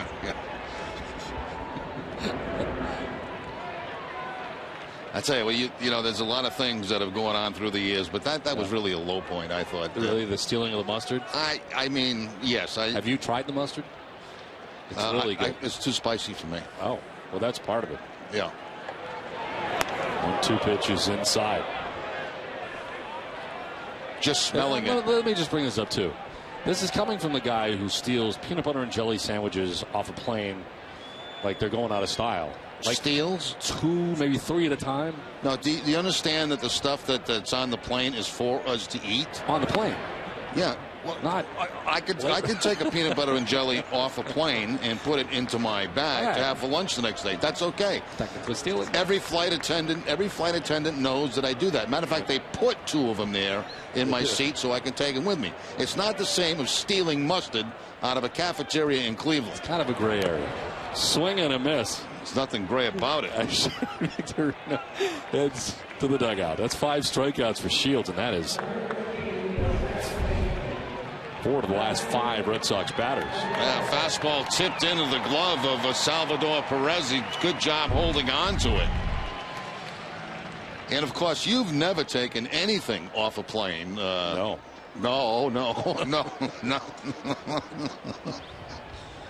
One out in the 4th inning for Dustin Pedroia.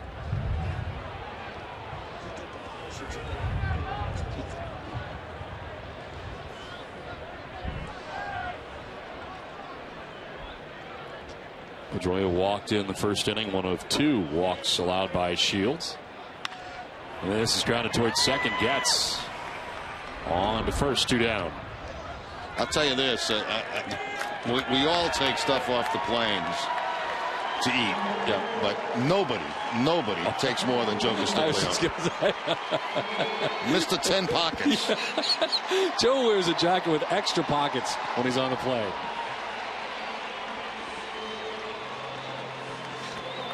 Two down to the 4th inning.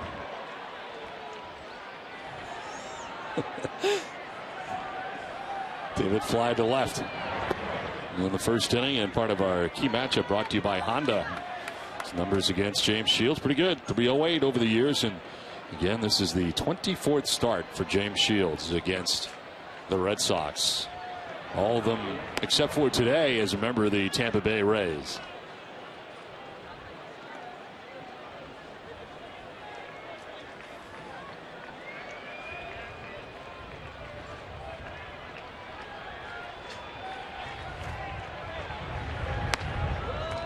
Inside for ball.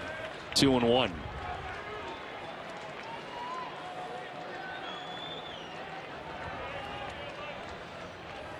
Seven in a row now retired by Shields. Works with 2 outs here in the 4th inning as Ortiz backs out.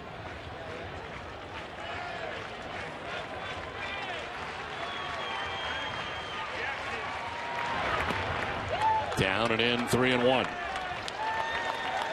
It'd be interesting to see David Ortiz run the bases. We have not seen that. We saw him run in the outfield at times during batting practice. A couple different times had to be shut down during the spring.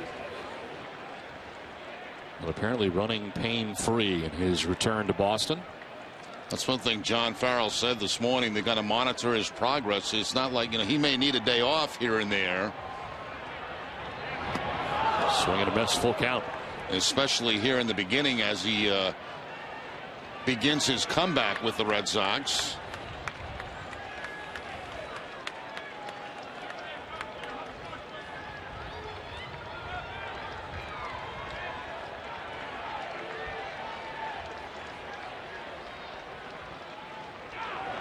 Ortiz with a shift on, gets it underneath, gets it into right. Big Poppy aboard with his first hit of 2013. Good solid hard contact that time by Ortiz. That shift is on, as Don mentioned, and the hard ground ball, line drive ground ball going by gets at second base. So that has to feel good for Ortiz to be able to get that one under his belt. Well, his first hit of the year, the Red Sox first hit of the day. As he comes with 2 outs here in the 4th inning. Previous 2 base runners for the Red Sox reaching on walks as Mike Napoli takes a pitch outside.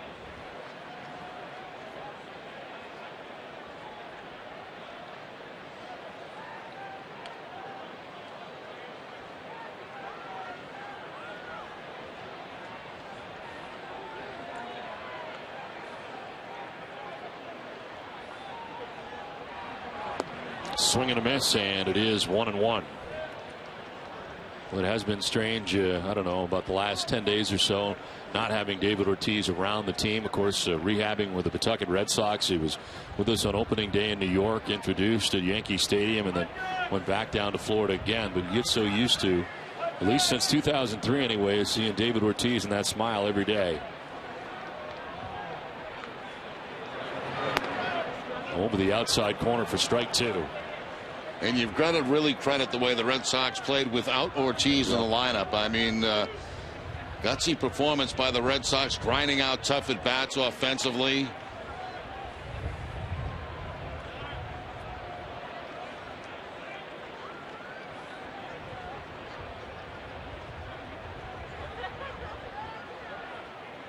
swing and a miss. Napoli down on strikes. It's 6 Ks for Shields.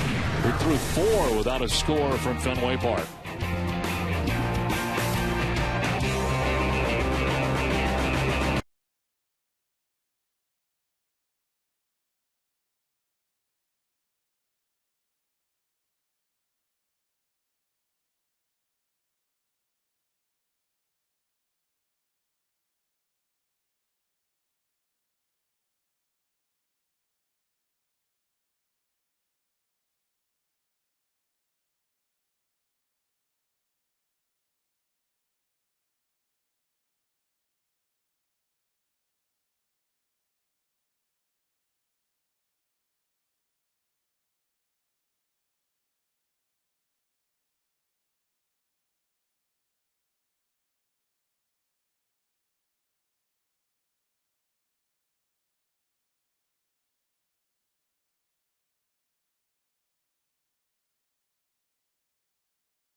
Scoreless into the top of the 5th, and we asked fans at home what they feel is possible when it comes to sports bringing a community together. And here's some of our best tweets brought to you by AT&T. Sports always bring Boston together. They will never fail to put a smile on someone's face after a tragedy. It plays a huge role for proof. Look at the Garden the other night, or use 3 simple words: miracle on ice. And sports are a common ground for people to come together, and when they do, it's a beautiful thing. Don? All right, Jay, thanks very much. And we thank all of you for your tweets today as we play along to the 5th inning. Lorenzo Cain, Mike Moustakas, and Jeff Francoeur. And a very good pitching matchup today as anticipated. James Shields and Clay Buchholz. Only 3 hits between the 2 teams, and Kansas City out hitting Boston 2-1. Cain's got one of those 2 hits for the Royals. He singled to right field in the 2nd inning. Now he lines one to left, and this will be to the corner. Nava over to play it. Headed to second base is Lorenzo Cain, and he goes standing into second base. Breaks up a string of 7 in a row retired by Clay Buchholz. First base City had today was on a fastball. This time it's the curveball from Buchholz, and he pulls it down to that left field corner. Far enough for where Nava had to chase that down, and an easy double for Cain to lead off the 5th inning.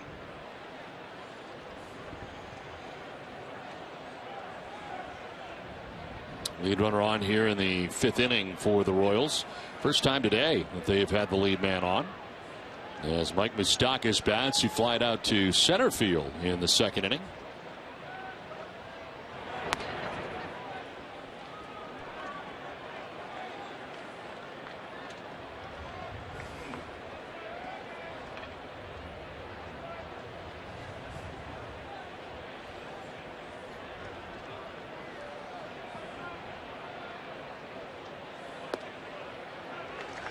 There's a strike, 1-1.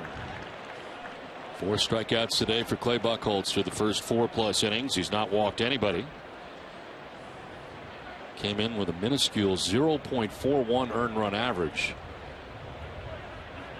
And being tested here, the leadoff double by Cain to begin things in the 5th, and the bluff has Cain diving back to the bag. Now, Cain does have a steal on the season. He's been caught a couple of times.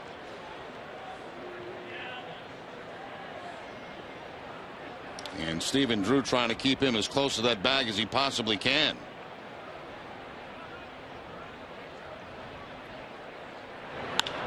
In the air to center field. Jacoby Ellsbury battling the sun out there. Will put it away. Cain tags and heads for third. He'll get there.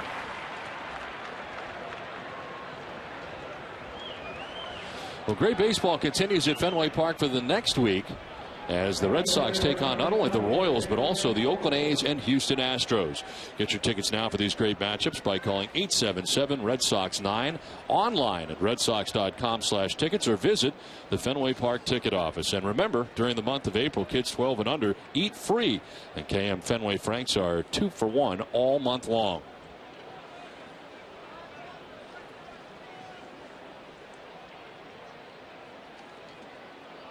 One out runner at third as Jeff Francoeur knocks it through the left side, and from third base comes Lorenzo Cain to put Kansas City on top 1-0.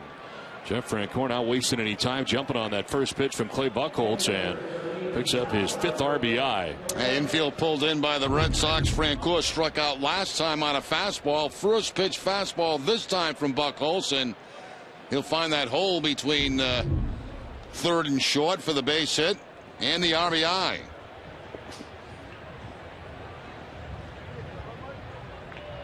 First time the Red Sox have trailed in a game in a week. 1 out, 1 on. Salvador Perez, the batter.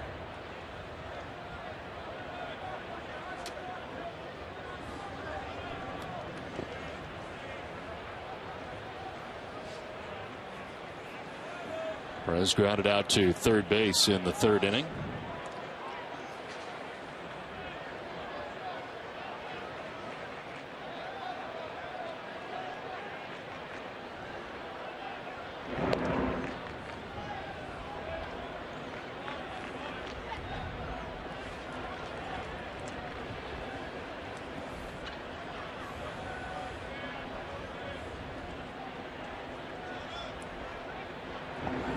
His lead is about 2 feet.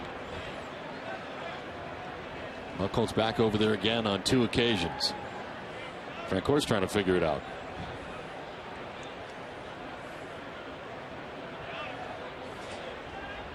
A little bigger this time. And that's outside.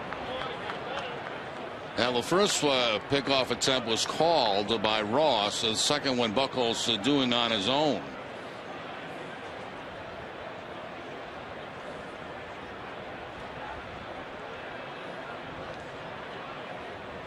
See if the Royals try to keep the pressure on with the possibility of a hit and run.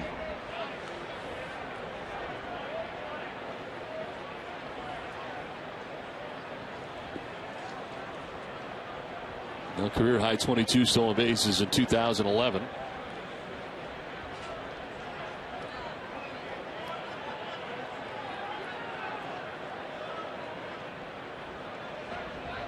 Now the 1-0 is outside. 2-0.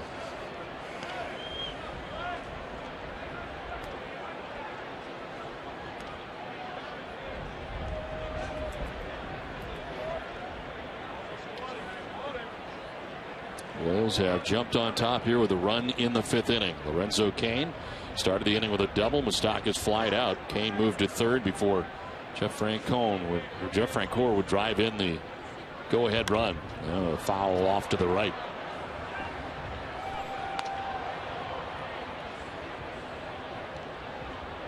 Once again, 2 balls, 1 strike. A possible hit and run count.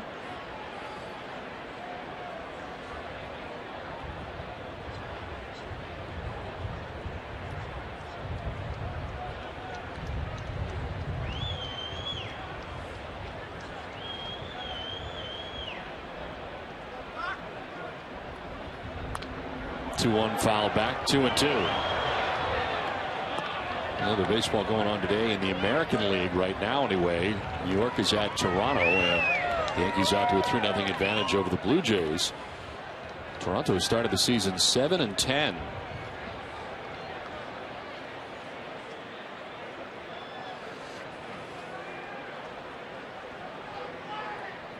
The Yankees 9-6, 2 games back of the Red Sox to start today's action.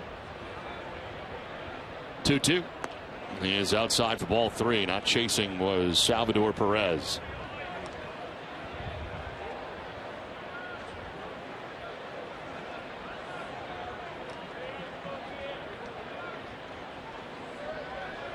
Busquets waiting on deck. 1 out, 1 on. A run in for Kansas City.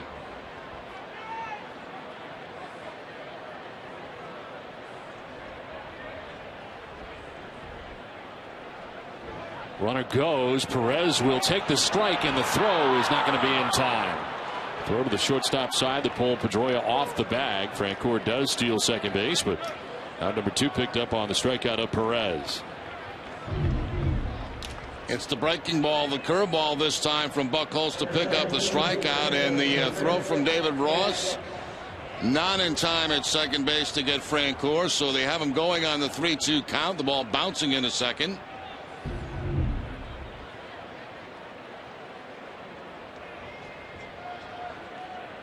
So in scoring position is Francoeur. Chris gets the batter. And a swing and a miss on a pitch down and in.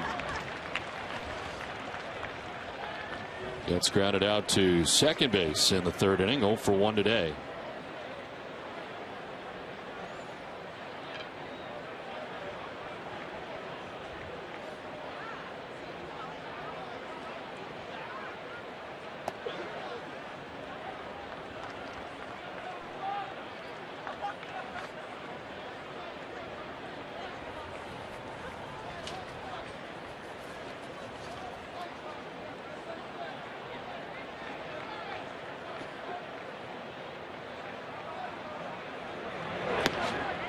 Frame by Ross, but too far inside.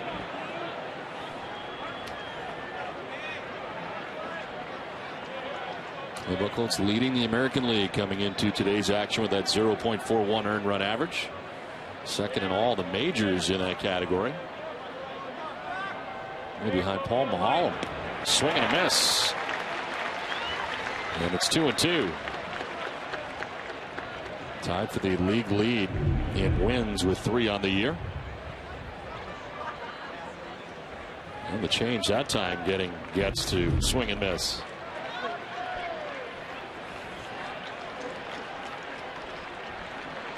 Two pitch. There's strike 3. That's the 6th strikeout for Buchholz. The Royals get a run and take a 1-0 lead.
Light. A.J. Burnett is the 68th pitcher in Major League history to record at least 2,000 strikeouts. 46th right-hander to do so. Oakland's 12-4 record is the best start for the A's since they also started the 1990 season 12-4. Mike Napoli has 16 RBIs in the Sox' first 14 games.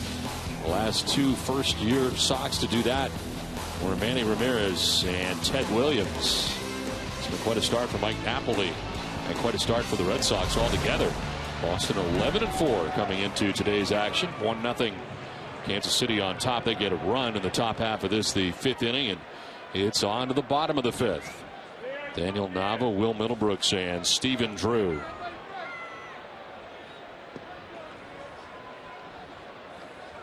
Nava bouncing into a double play, his first time up. Shields has 6 strikeouts on the afternoon. He's walked 2 and given up only 1 hit. The first Red Sox hit came with 2 outs in the 4th inning. David Ortiz in his return got a base hit to right field.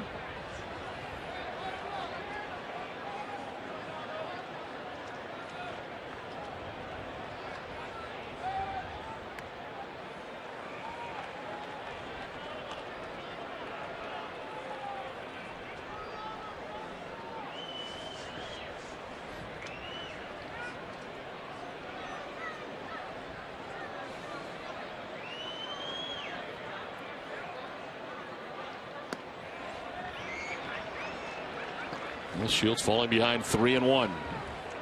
Red Sox need to get something going here quickly, break this momentum that Shields is on right now.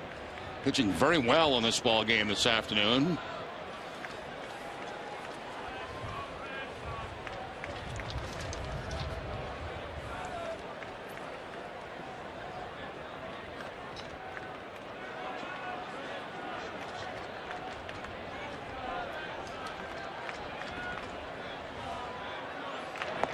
Outside, the leadoff walk to begin things for Daniel Nava and the Red Sox.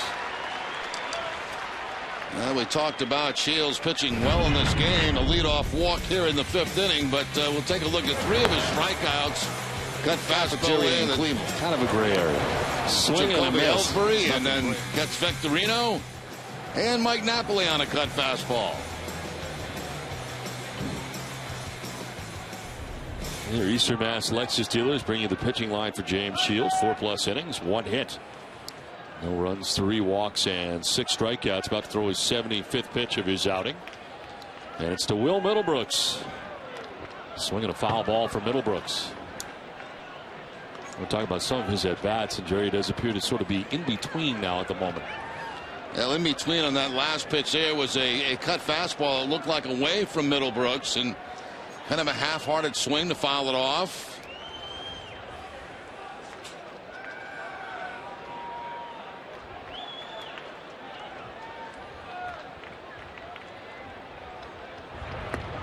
Down 0-2. He's seen a lot of those too, change-ups from Shields today. Saw 2 of them in his first at-bat against Shields.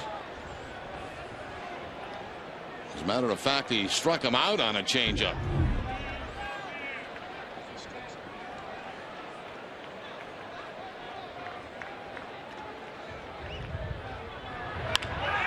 To shortstop, Escobar to second for 1, on to first, and they turn it into a double play. So the leadoff walk there is wasted, and there are 2 outs in the 5th inning very quickly.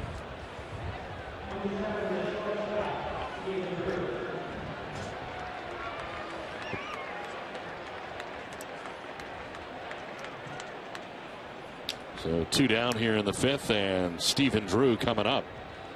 Drew struck out looking in the 3rd inning.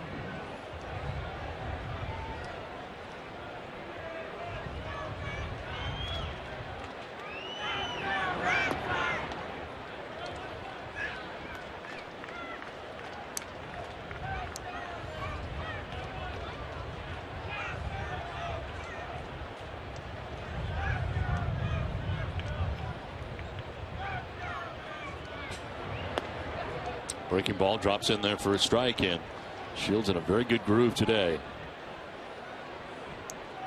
Able to work his way around that walk very quickly here. With 2 outs now in the 5th. 80th pitch is gonna miss.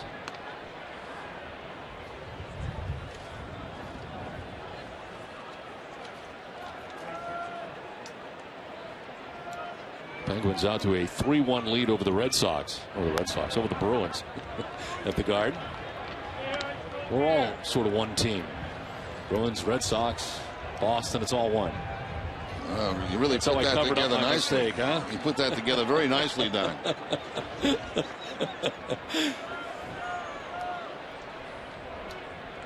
David Ross waiting on deck. This is into right field. A base hit for Stephen Drew. 2-out single, and just the 2nd Red Sox hit of the day. Drew's had a nice day. A couple of nice defensive plays at shortstop. Now he reaches out across the plate and hooks this ball between first and second base for the base hit. So the Red Sox trying to get something going here with 2 outs in the 5th.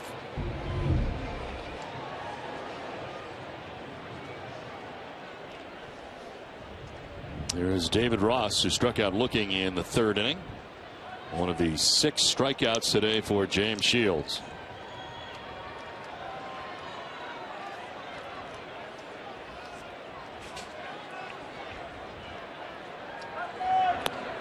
Snap toward the first, and Drew back to the bag.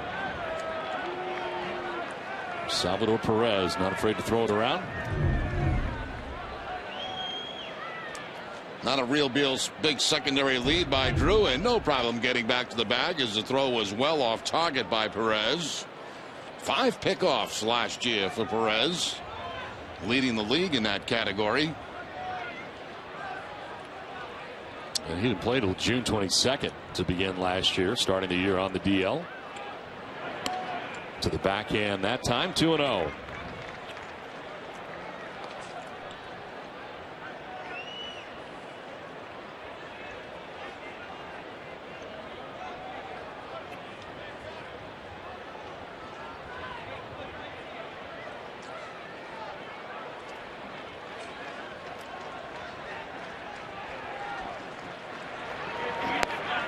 On the outside corner, 2-1.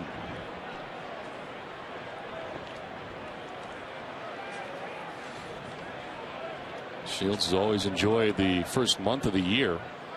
16-6 his record in the month of April, and 34 career April starts. Last year he started the year 4-0. 2-1 is foul down the left field line.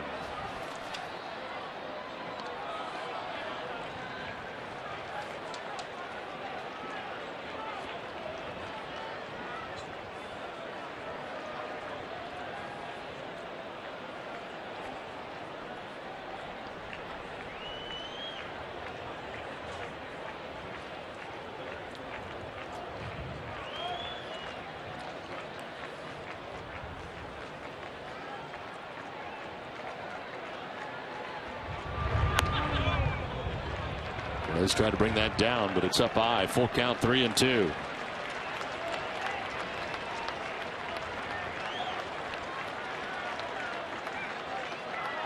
Top of the Red Sox order, Jacoby Ellsbury waiting on deck, 2 down. With a runner at first here in the last of the 5th inning.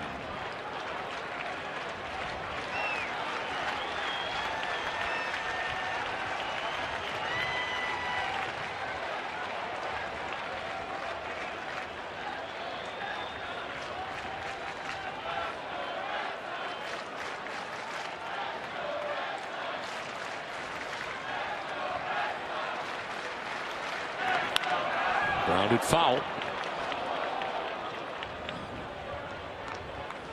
Well, tomorrow's all-new Ultimate Red Sox show presented by AAA. Jenny Dell counts down our plays of the week. Goes to Red Sox Academy with Jared Saltalamacchia and gets reaction to an emotional week here in Boston. Catch it all on Ultimate Sunday tomorrow at noon before our Sox Royals coverage.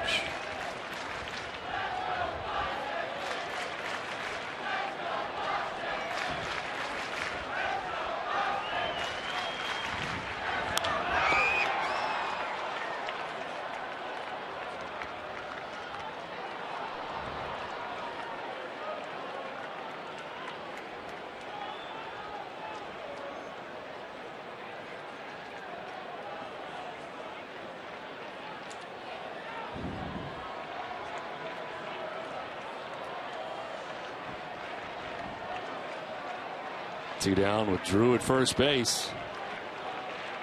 Moss waiting on a 3-2 pitch. Drew will be off again. And foul again. Drew getting tired of running around. Good long at bat. Good tough at bat here by David Ross. Building that pitch count up for Shields.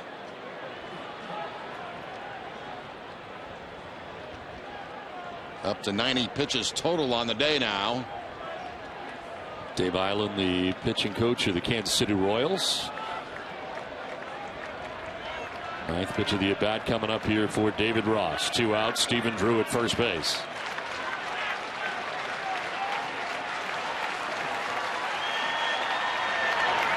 And he strikes out looking. That ends the inning. Shields gets him in the end with his 7th strikeout. An emotional day here at Fenway Park. Royals lead it by 1.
and resorts to provide selection, expertise, and solution. For more information about this proud sponsor of the Boston Red Sox, visit fwweb.com.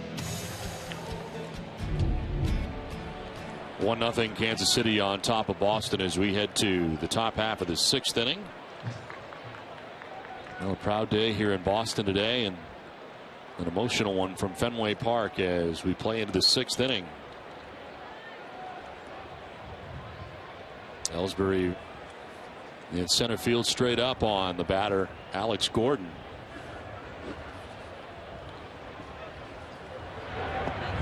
And the pitch in there for strike one to Gordon, who has struck out twice today, went swinging in the first and swinging in the third. 6 strikeouts on the day for Clay Buchholz.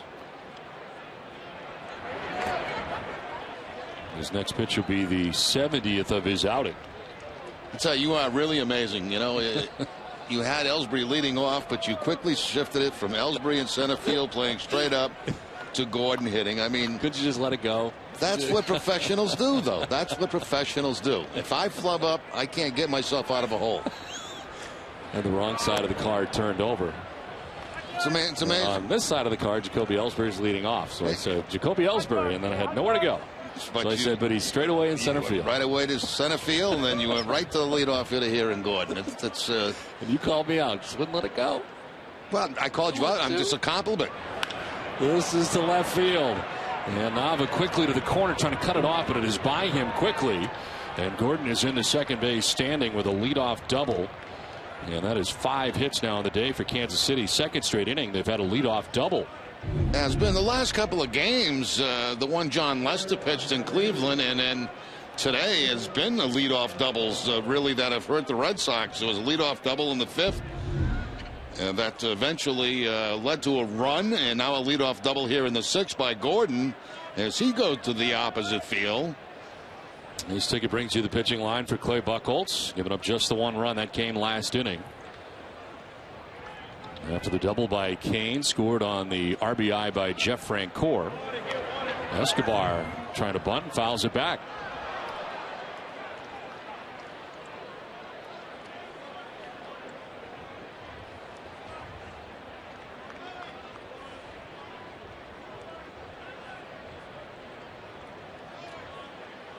And from first base is Napoli to talk to Buchholz.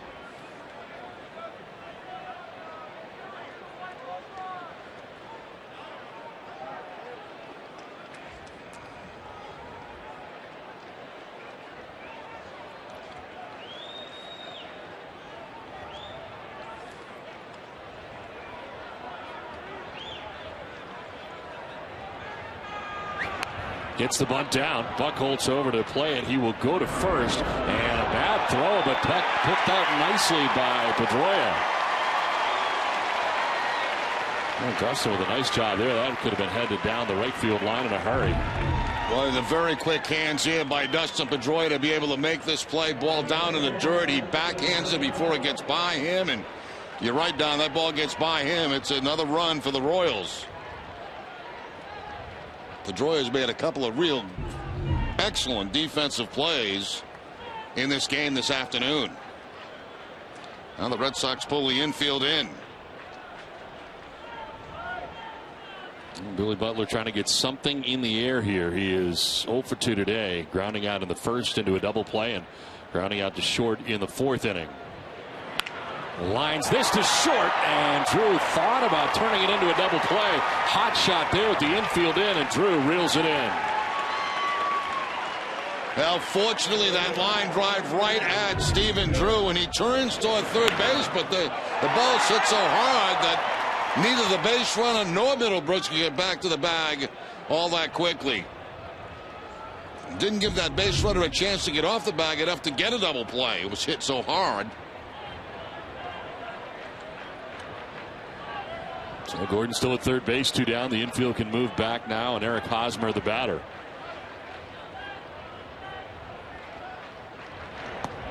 Hosmer takes ball 1 inside. He struck out in the 2nd inning. Popped out to short in the 4th inning.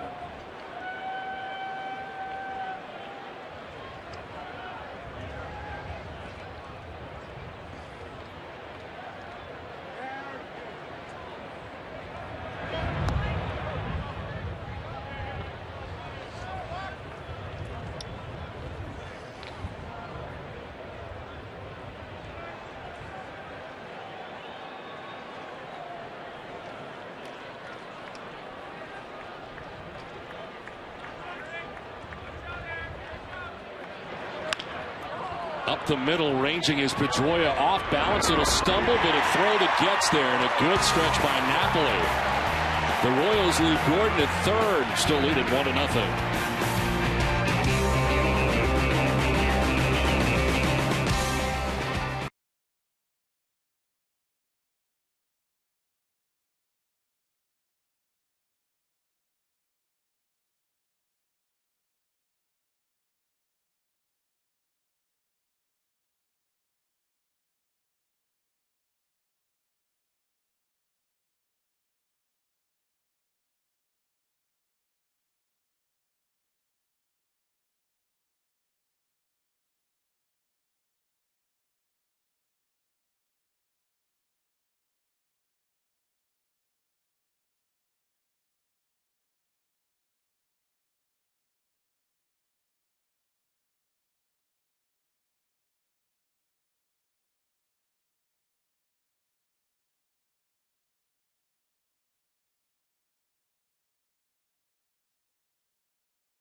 To the game for WB Mason Extra Innings Live. Tom Caron will anchor Nesson's breakdown of game highlights, interviews, and John Farrell's post-game press conference. WB Mason Extra Innings Live.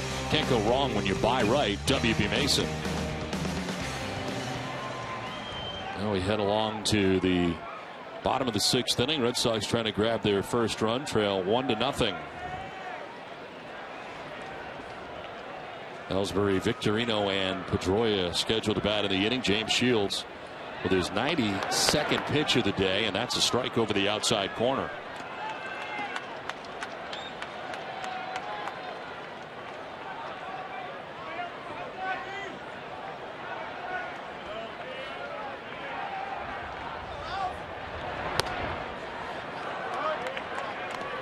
Shields pitching well enough to win here today, but only 1 run so far for Kansas City offensively. Red Sox hoping it is not enough. Ellsbury on the ground into center field with a base hit.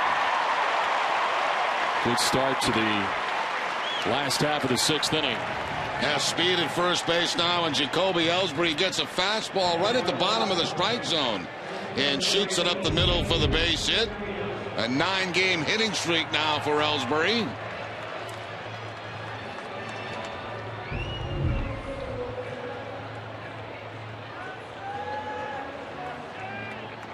So Ellsbury at first base. Shane Victorino 0 for 2 has popped out to short and struck out swinging.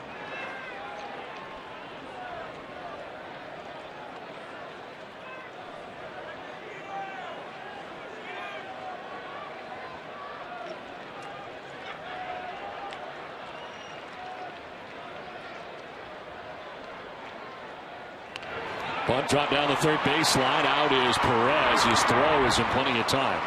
And the sacrifice gets Ellsbury to second base with 1 down. Well, Victorino really does that well. I mean, every time we've seen him bunt, he really does a great job of deadening that ball down the third base line, and that certainly is an art. Just dropping it right on the grass. No other play but to go to first base for Perez. And the Red Sox get the potential tying run in scoring position. 40th career sacrifice for Victorino, the second of this season in a Red Sox uniform, and Ellsbury in scoring position at second base.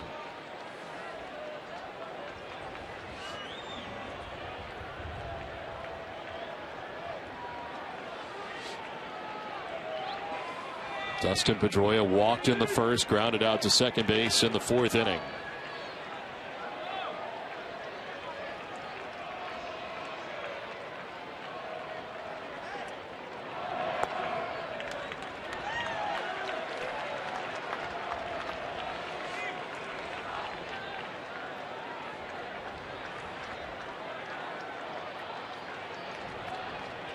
David Ortiz on deck. Already has his first hit of 2013. Chop to third. Moustakas backs up. Looks the runner back. The throw across. Ellsbury's going to try it, and he'll get there. Good base running. Great base running.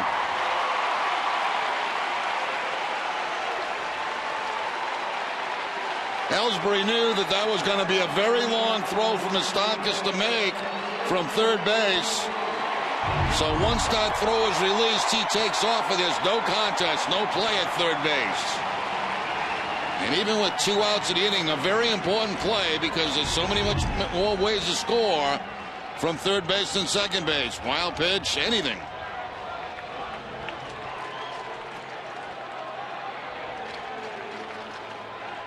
Now Big Papi with a chance here as he flied out to left in the first inning. Then singled to right in the fourth inning, singling through the shift, and the shift is on again for Kansas City. Down and in, and Perez, what a play. What a play by Perez. This should be a tie ball game right now, but he makes a fabulous play. Sliding to his right and actually catching the ball. Breaking ball brings it back to him just slightly. But when that pitch was released, it looked like it was going to be a tie game.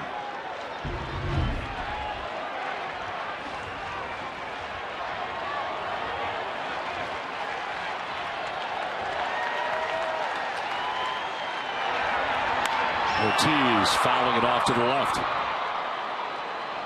Next pitch for Shields will be the 100th of his outing.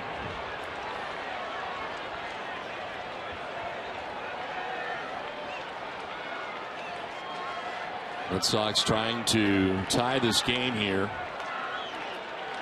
or more with Big Papi at the plate. Jumping back out of the way of a pitch inside.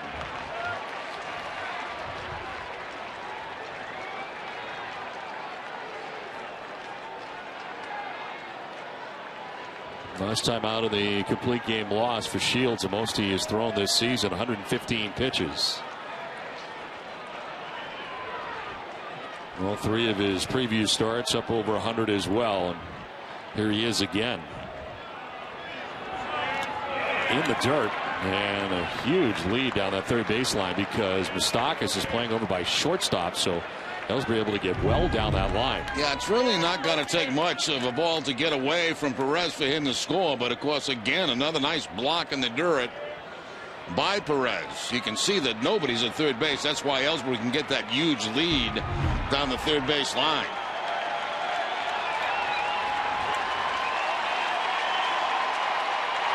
Ortiz into center field, a base hit. From third comes Ellsbury. Big Papi's back, and he's back big. 1-1 game. Well, that's what we've seen Ortiz do a lot in the last couple of seasons. Use the opposite field. And that time David goes up the middle with the ground ball. Looks like it might have been a changeup away. Good job staying back, especially when your timing isn't quite what it's going to be as he moves along. So the Red Sox scrap out a run here in the 6th inning off Shields. Big Papi at first with 2 down. Mike Napoli the batter. And that's a strike over the outside corner. Ortiz happy to pick up that first RBI. First RBI since August 24th of last season. And that was also here against Kansas City, ironically. As that'll just miss.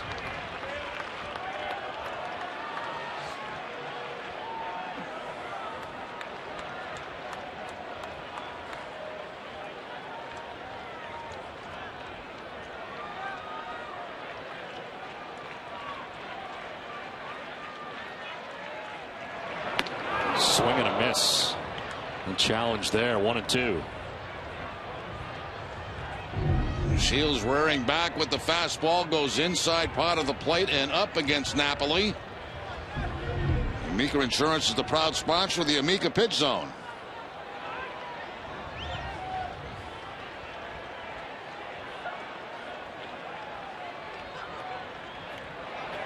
Napoli with a swing and a miss strikes out to end the inning, but Big Papi drives in the tying run for the Red Sox. All tied at the end of 6.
Home game. Duncan hosts a nonprofit children's organization. Thousands of kids have had the chance to catch a Sox game thanks to Dunkin' Donuts. Today we welcome the Westwood High School varsity softball team from Westwood, Mass. to historic Fenway Park. Dunkin' Donuts committed to the community. We move into the 7th inning. Breaking ball Buchholz. Lorenzo Cain to begin things here in the 7th inning. Red Sox have tied the game 1-1 thanks to an RBI single by David Ortiz. And Cain is 2 for 2 today. A single and a double. And another breaking ball that is in there, 1-1. Also has a stolen base today and has scored a run. Very productive out of the number 5 spot in the Royals order. On the ground down the line at third, and this is trouble as it heads down the left field line all the way to the corner. And Cain will pull it up at second base with his 3rd hit of the day and his 2nd double. And the 3rd straight inning, the Royals have started the inning with a double. It's time now for a Toyota game break and Tom Caron.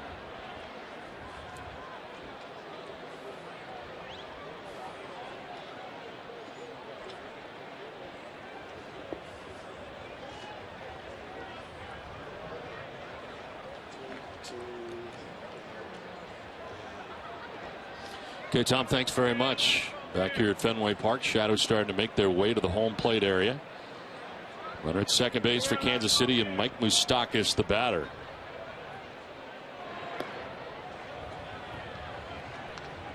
Looks like a pretty good pitch, but Buchholz not getting the call. Moustakas 0 for 2. He's done the same thing twice. It's fly out to center to Ellsbury.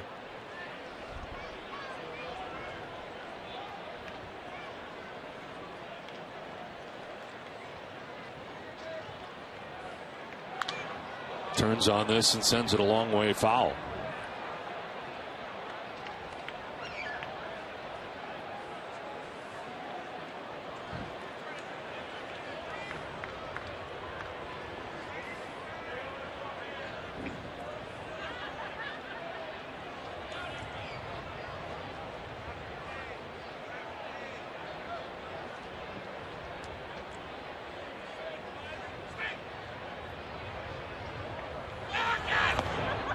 there for a strike over the outside corner. Covidien, delivering innovative healthcare products across the globe, is a proud sponsor of the Red Sox Foundation.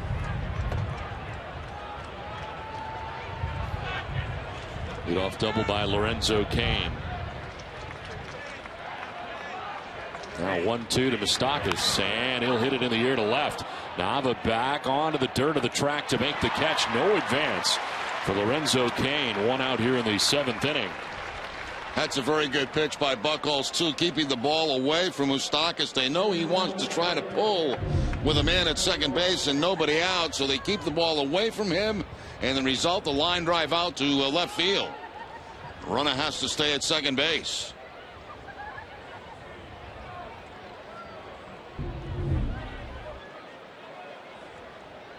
Runner at second, one down. Jeff Francoeur, the batter. He drove in the Royals run in the 5th inning with an RBI single to left. Now he takes strike one. There is action for the first time in the pen. Aaron Crow is up. Right-hander for the Royals. 106 pitches through 6 innings for James Shields.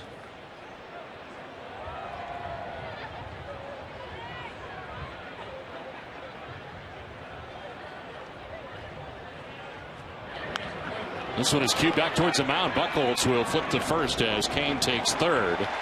And Francoeur retired. All kinds of English on that ball coming back at Clay Buchholz, who gets off the hill. Yeah, that's very dangerous. I mean, it's not hit very hard, but it's spinning all over the place.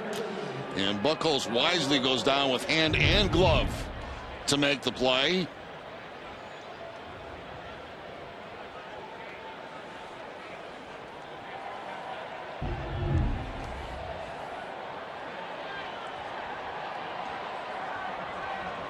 Salvador Perez, 0 for 2 today.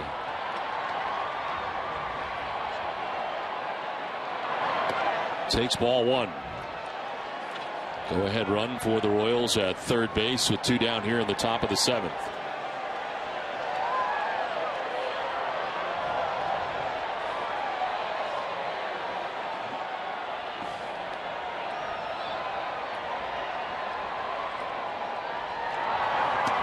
Breaking ball fools him, and he takes a strike. 1-1.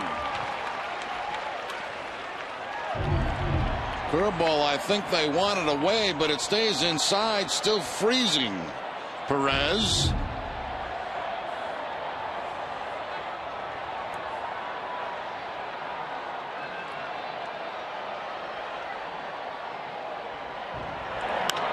Reaches out, pokes it down the right field line. It is a fair ball. Run from third scores, and Cain to second base goes Salvador Perez and beyond. He's thinking 3, and he will get there with a head-first slide that has Kansas City on top 2-1. Perez reaching out and sending it down the right field line, and it's just fair down that right field line.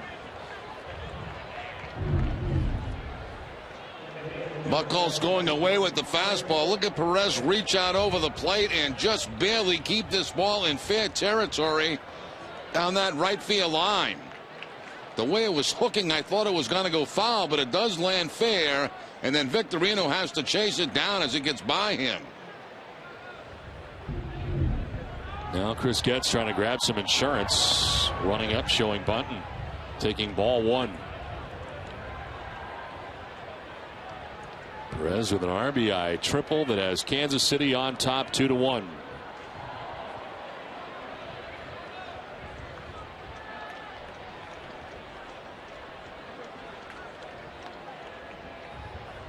And Shields, the pitcher of record here at the moment, as that'll be a strike over the outside corner.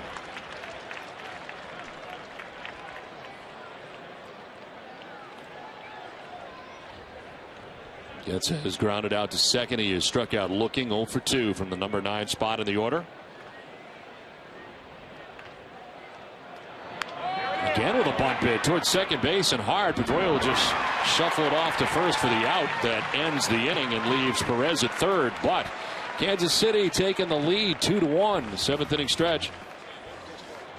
As we keep it here at Fenway Park with a 2-1 lead now for Kansas City and the pitcher of record James Shields.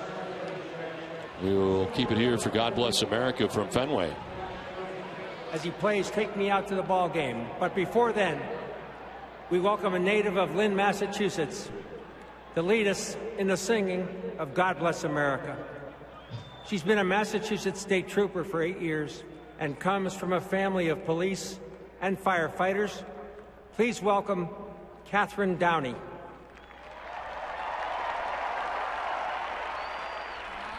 God bless America, land that I love. Stand beside her and guide her through the night with the light from above. From the mountains to the prairies to the oceans white with foam. God bless America, my home, sweet home. God bless America, my home, sweet home.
Anniversary of their partnership with the Jimmy Fund. We salute sponsors like H.B. Hood, who helped make the Jimmy Fund a major beneficiary of the Red Sox Foundation. Well, we play along to the bottom of the 7th inning. Kansas City has grabbed the go-ahead run, and the Royals take a 2-1 advantage at the bottom of the 7th. Their pitcher for the Royals to begin this bottom of the 7th inning is Aaron Crow. His 6th appearance out of the pen. He's not given up a run in 4 1/3. And opponent's hitting at 200 against him. Last worked on Tuesday at Atlanta.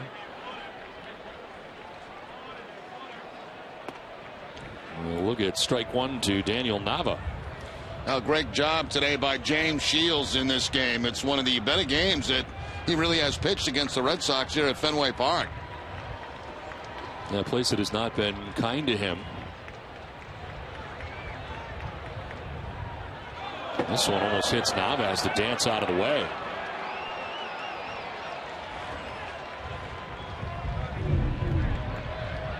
Sometimes you don't know how you get away from these baseballs that are down around your feet. You just jump. And Nava cleared himself of it.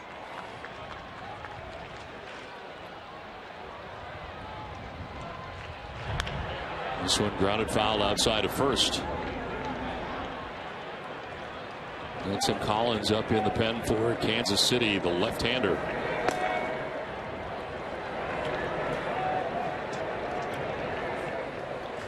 Tim Collins, of course, from Worcester, Massachusetts. Born there, resides there during the offseason.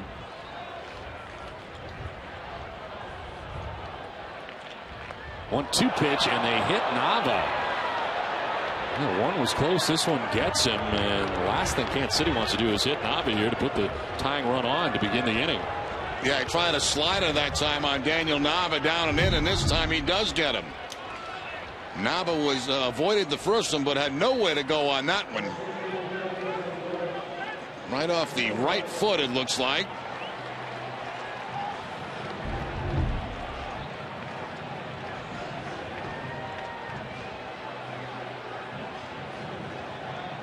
So lead runner on for the Red Sox in the 7th inning. Will Middlebrooks the batter. He struck out and bounced into a double play.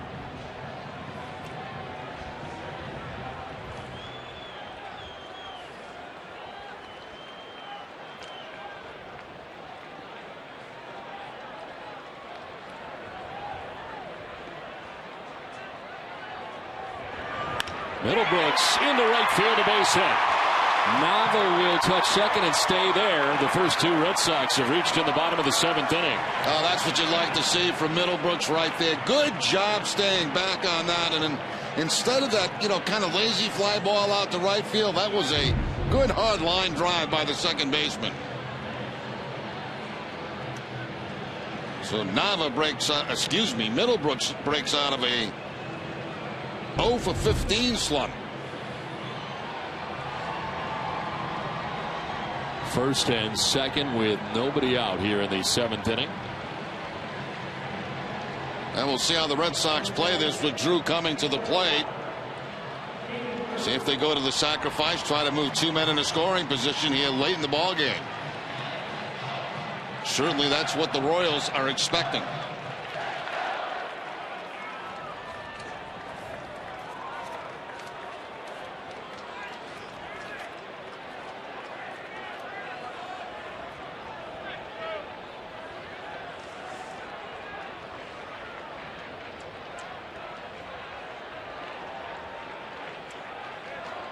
Drew is squaring, and the throw to second base, and at second Nava will be out. Salvador Perez is not afraid to throw anywhere, and he just picked off a big runner at second base. He sure did. You highlighted it earlier, Don. We showed the graphic of the pickoffs last year, and when you're a runner on second base in a bunt situation, you're trying to get as big a jump as you possibly can. But that ball's taken by Drew, and Nava is out by a long shot at second base.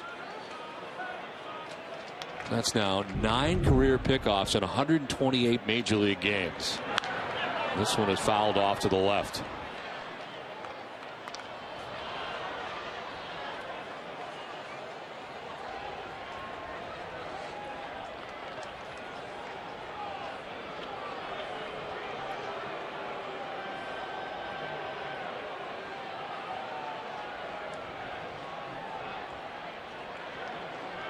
Now 1-1 to Stephen Drew.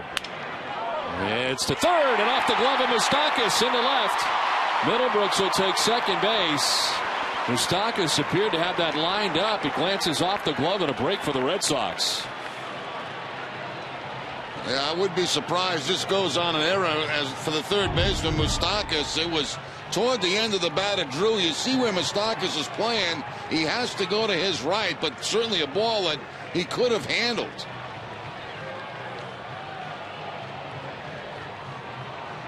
So that's a break for the Red Sox. They give the Royals a break in this inning, and they give it right back. It is indeed an error, and we'll have a pinch hitter coming up here for David Ross. With runners at first and second, Jared Saltalamacchia is going to pinch hit.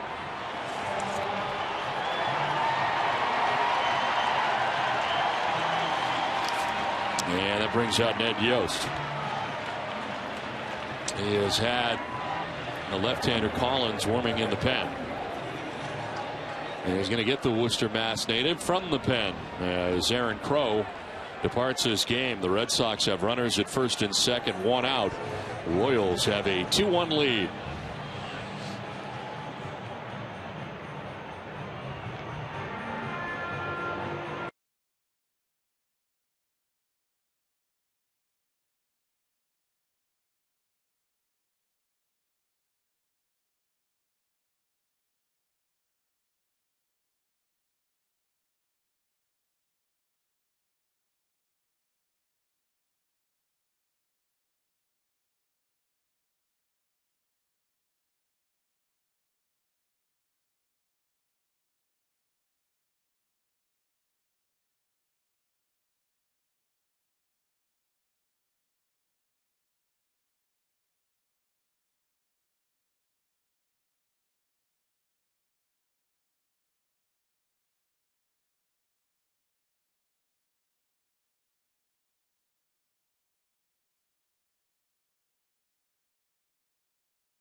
Cumberland Farms Smart Pay. It's the one-of-a-kind program that saves you 10 cents on every gallon of gas every day. Join for free at cumberlandfarms.com. It's a 2-1 lead for Kansas City with one out at the bottom of the 7th inning. And let's take a look back as to how we got here. Well, it was a single by Jeff Francoeur with Lorenzo Cain at third base to put Kansas City on top 1-0. Fresh off the DL for the Red Sox, David Ortiz in his second at bat, singles to right field through the shift. And scoring was Ellsbury, but a triple down the line and right for Salvador Perez. Scores Lorenzo Cain and puts Kansas City on top 2-1. Some kind of game for Salvador Perez, who picked off a base runner in this inning. The Worcester, Massachusetts native Tim Collins into the game here for Kansas City, certainly looking for a strikeout if he can, with one out and runners at first and second. And Saltalamacchia having to turn around to bat from the right side now, after the right-hander Aaron Crow is chased from this game after working a third of an inning.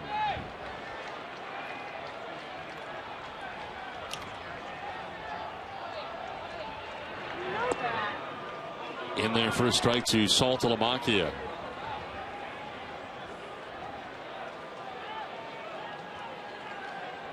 We welcome those who may have been watching the Bruins game today. Bruins losing today 3-2. Here the Red Sox trailed 2-1.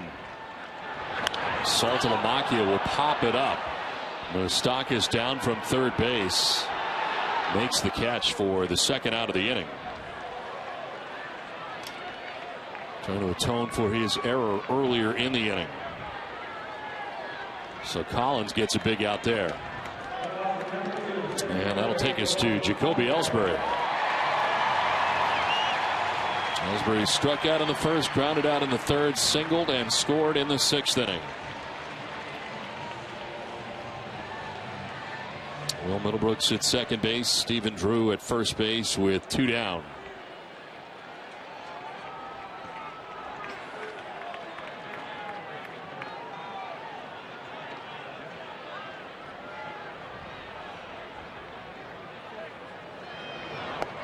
In there for strike one from Tim Collins. That's 2 hitters in a row that Collins has started off with that breaking ball. Did it to Saltalamacchia and again to Ellsbury. Graduate from Worcester Vocational High School.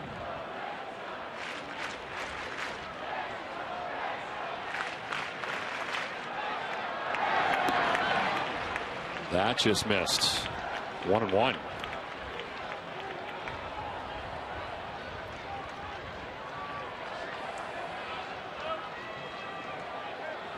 High school, he was part of a team that was 91-5, but was not selected in the June draft in 2007 as he graduated.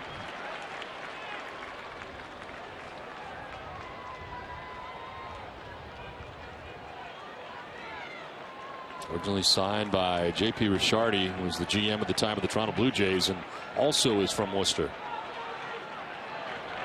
2-1 is popped up into shallow right. Gets going out. Incoming is Francoeur. And he takes charge and makes the catch that ends the inning. A promising beginning to the inning. The Red Sox threaten but do not score. We go to the 8th. 2-1 Kansas City.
About an extraordinary day in Boston sports tonight at 10 p.m. Data will bring you complete reaction and analysis from the Bruins and Penguins.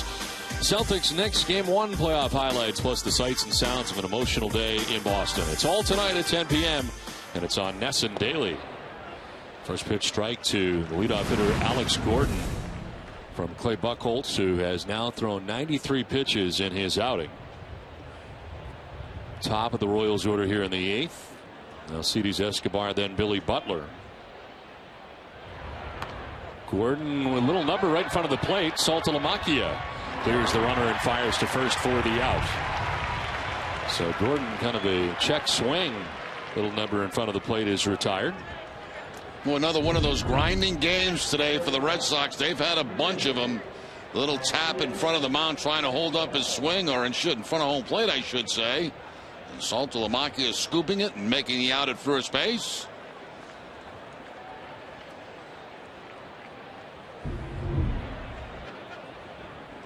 Alcides Escobar now the shortstop. It takes strike one. Singled in the first inning, grounded out in the 4th, and had a sacrifice bunt in the 6th inning.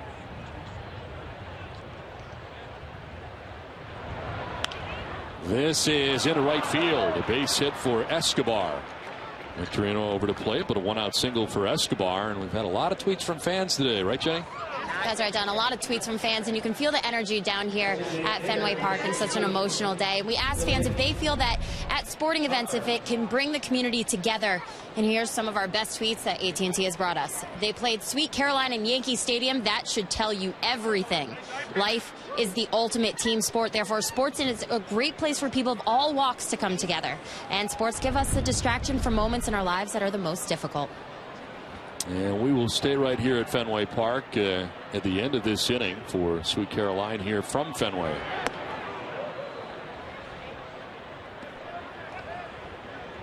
Always special from Fenway Park, but I have a feeling today is going to be more emotional than ever before.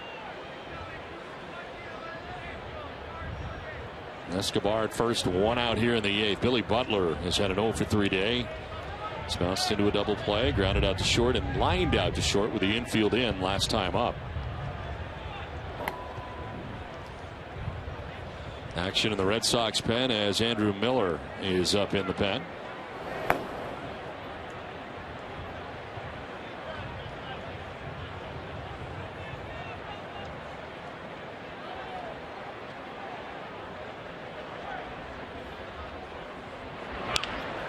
Grounded foul, and the count evens at 1-1.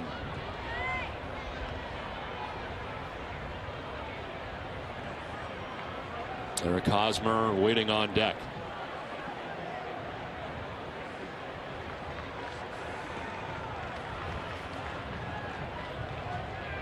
Buchholz has gone 7 innings, and 8 innings in his previous 3 outings.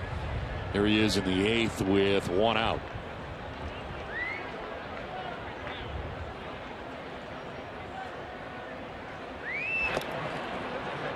Ball 2. Escobar at first base has 3 steals on the season, has not been caught, and it wouldn't surprise me at all if he tries to take off for second base.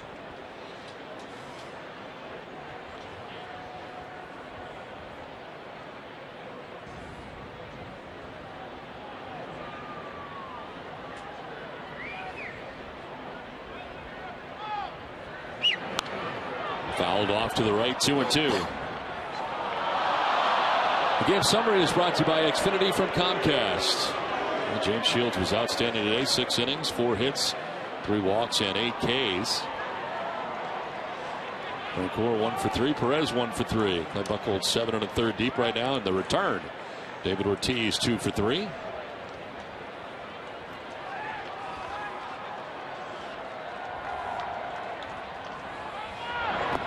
Two is low and a full count.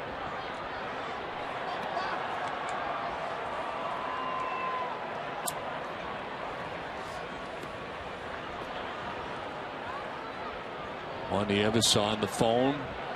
Miller has been warming in the pen. Looks like somebody else may be getting up. We'll see.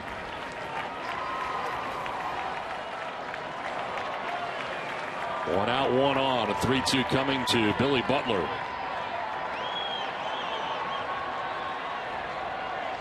Runner goes, and Butler takes ball 4. Throw going to center field.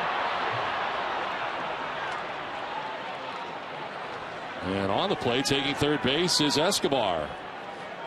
So Red Sox throwing at their own risk there on the walk for ball 4, and into center field it goes. So Escobar just keeps going.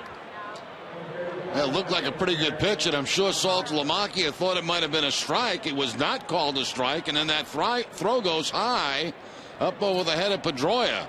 Escobar pops up and goes to third base. So first and third, and the Red Sox charged with an error there on the stolen base by Escobar. The error charged to Saltalamacchia. It's the third error of the year for the Red Sox in 16 games.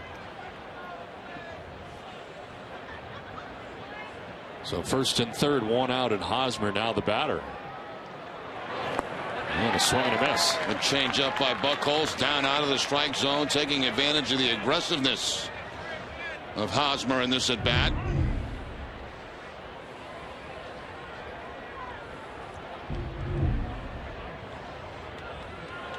Hosmer 0 for 3 today, struck out, popped out, and grounded out.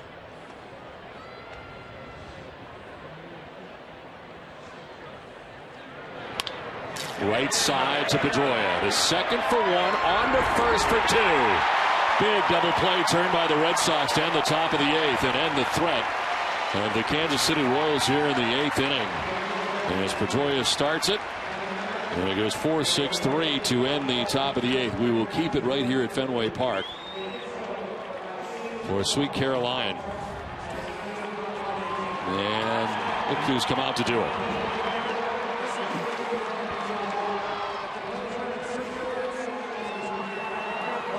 On his own and express his love to the people of this city. Today, in person, would you please welcome Mr. Neil Diamond.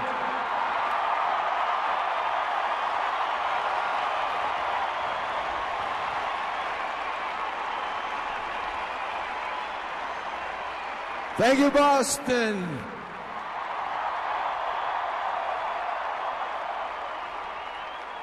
What an honor it is for me to be here today. I bring love from the whole country.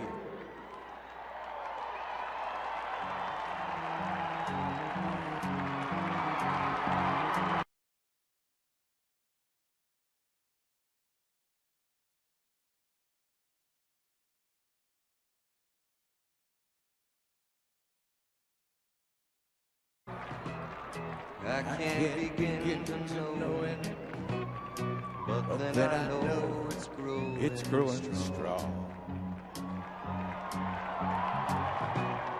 Was in the spring,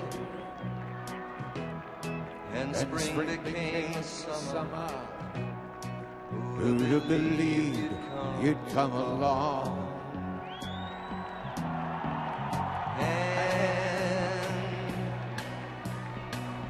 Touching hand, reaching out, touching me, touching you. Sweet Caroline, good times never seem so good.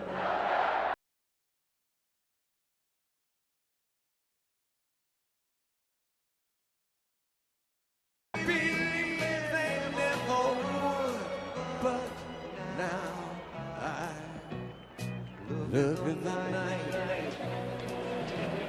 and we don't seem so lonely. We fill it up with only 2. And when I hurt, it runs off my shoulders. How can I hurt when I'm here with you? Warm, touching warm, reaching out, touching touching me, touching you. Sweet Caroline. Good times never seem so good. I've been inclined to believe they never would.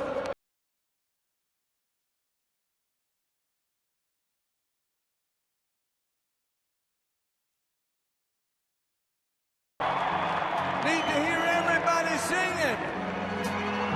Are you ready? Sweet Caroline. Good times never seem so good. I've been inclined to believe they never would. Yes! Thank you, everybody! Thank you!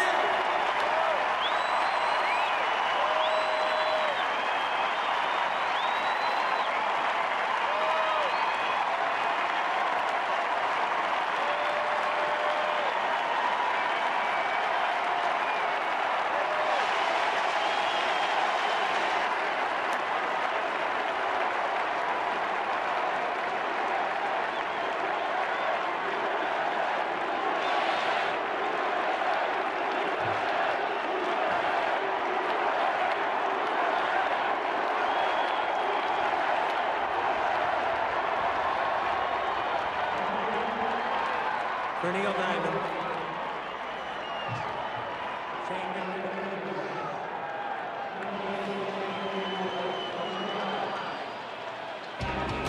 Dustin's coverage of Red Sox baseball is brought to you in part by Southwest Airlines, Subaru of New England, your local area Hyundai dealers, and by Quiznos.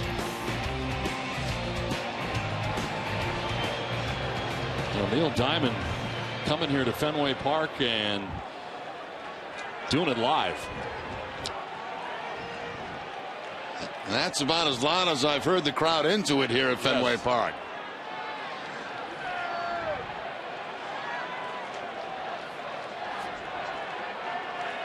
Johnny Gomes is pinch hitting here for Shane Victorino to begin things in the 8th against Collins, who it's a first pitch breaking ball for strike one. Victorino had been 0 for 2 with a sacrifice bunt, but it's Gomes who leads it off here in the 8th. And a swing and a miss down 0-2. John Farrell hoping he can pop one here. Gomes is 0 for 1 in his career against Collins.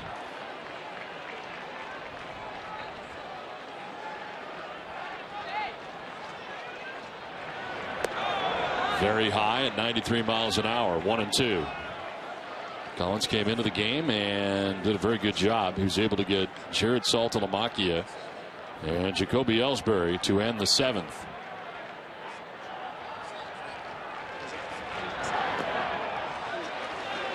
Two and two. In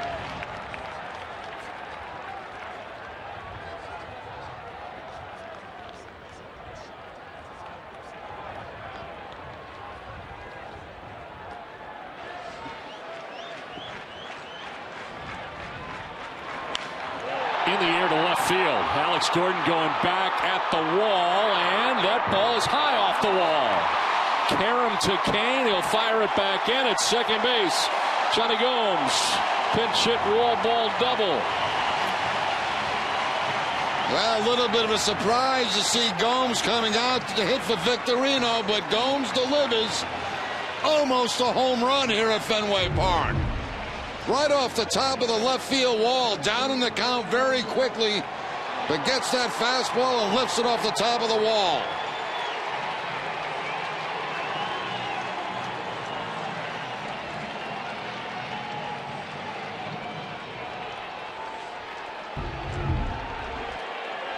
It's second base to start this, the bottom of the 8th inning.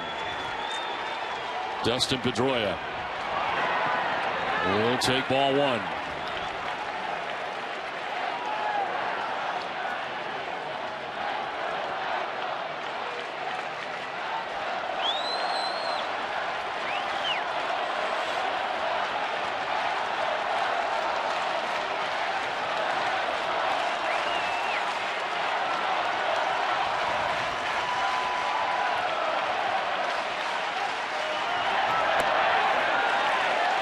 right now, Ace Ticket has special savings on all Red Sox games. Visit Ace Ticket for great seats at the lowest prices. Ace Ticket also has your seats for all the summer's hottest concerts. Visit Ace Ticket or call 1-800-MY-SEATS.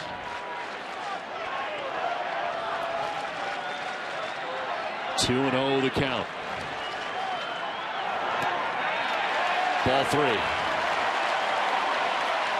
Action for Kansas City. Kelvin Herrera warming in the pen.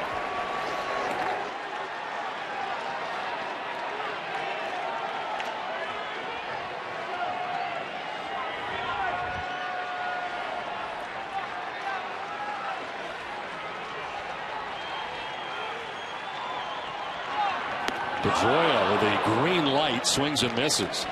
And certainly Collins anticipating that. They go to the changeup on the 3-0 count.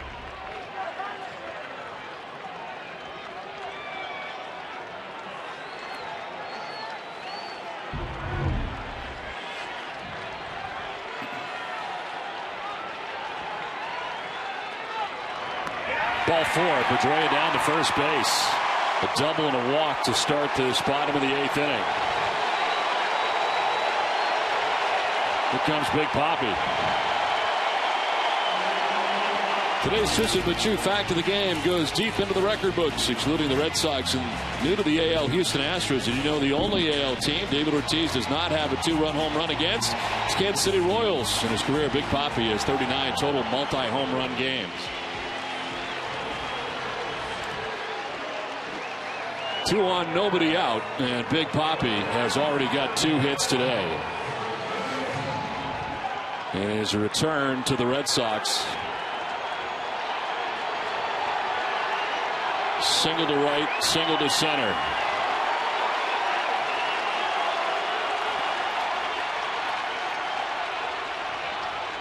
Cheating in from short was Escobar, so stepping off was Collins.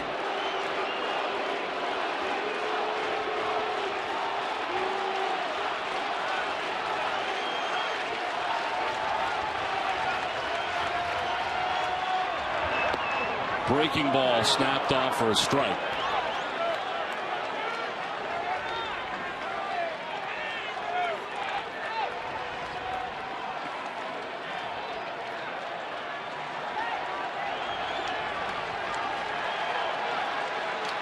Tying run at second, go ahead run at first base. Nobody out in the inning. Inside, 1-1.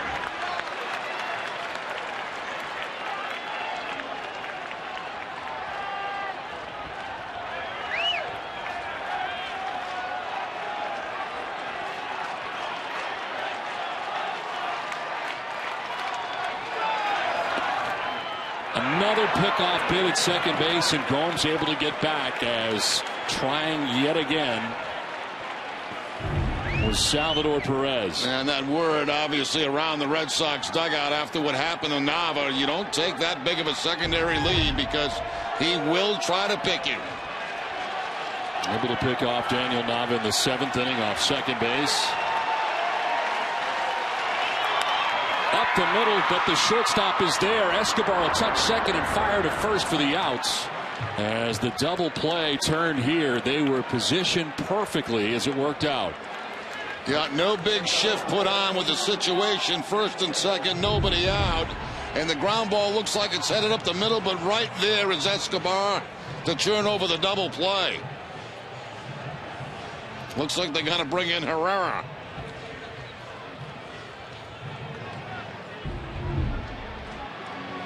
So Ned Yost out to make the move. It will be Herrera coming in as Collins heads out.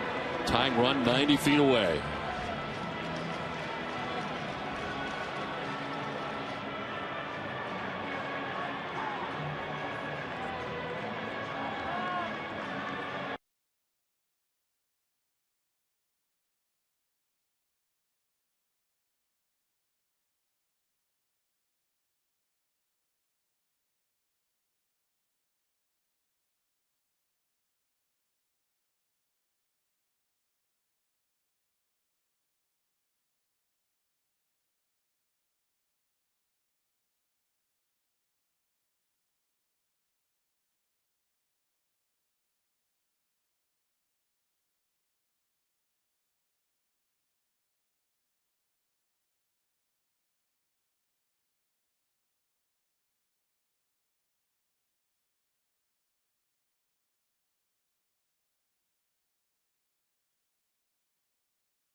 and the Red Sox on NESN during the 2013 season. S&S Express will donate $500 to the Red Sox Foundation for every home run hit by the Red Sox. To date, $7,000 has been donated. Hess and Hess Express committed to helping the cause. And 2 outs in the 8th inning. Kansas City on top 2-1. Red Sox have the tying run at third base, and Kelvin Herrera checks in. His 9th appearance already of the season. 1-1 with a 5.14 earned run average. 12 strikeouts, 2 walks. And Mike Napoli, the batter for Boston. Johnny Gomes at third base. Napoli will take ball 1.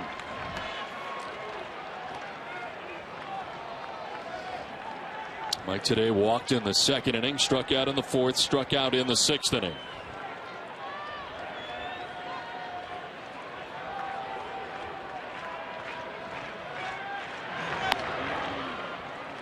Oh, that fastball at 98 miles an hour from Herrera. It could have been called a strike. Instead, it's 2-0. Fastball looked like it might have been at the top of the strike zone.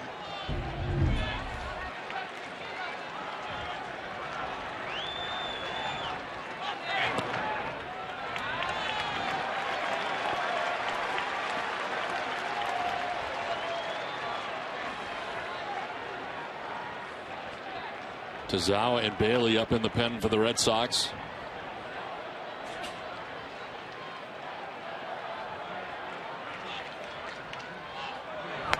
Napoli will take the walk on 4 pitches. So Herrera comes in and walks the first batter that he faces. 1st and 3rd, 2 down. Yeah, other than 1 pitch, not really close in those 4 to Napoli.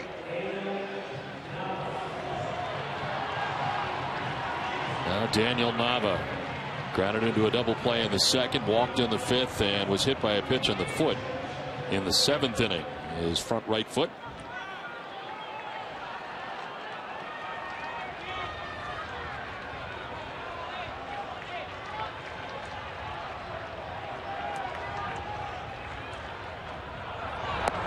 Nava takes strike 1.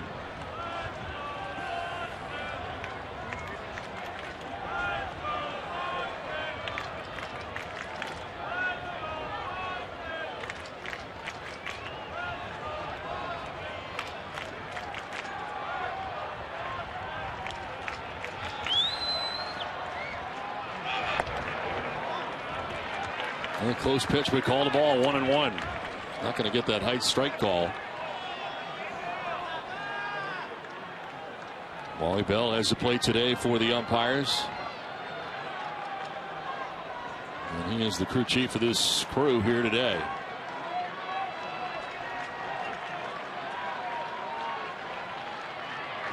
Nava hits it in the air to right field. Francoeur going back. He's at the wall. Boston, this is for you. A 3-run home run for Daniel Nava puts the Sox on top, 4-2.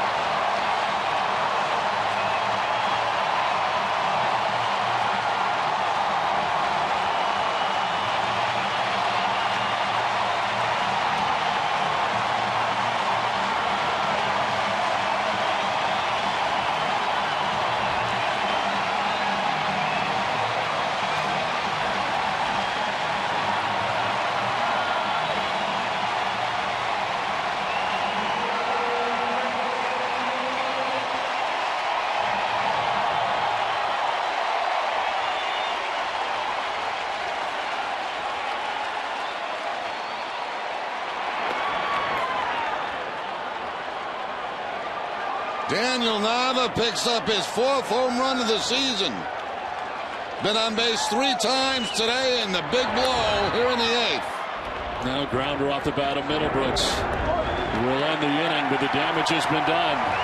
Daniel Nava with a 3-run home run.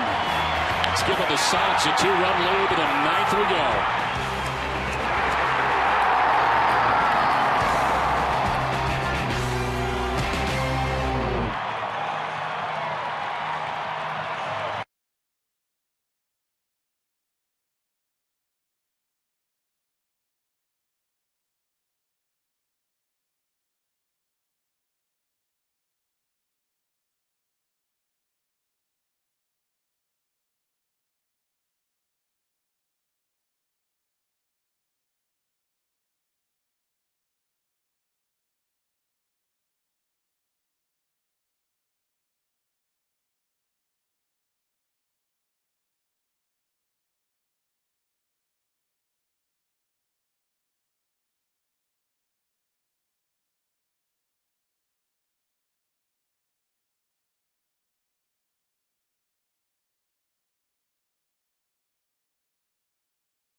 4-2, Red Sox have the lead over Kansas City thanks to Daniel Nava. Well, Nava, beautiful job staying back on that pitch. And, you know, when he made contact, you knew that ball was going to find the bullpen. All started by Johnny Gomes as a pinch hitter that inning. Lorenzo Cain, who's had a huge day today, leads it off here for Kansas City in the 9th inning.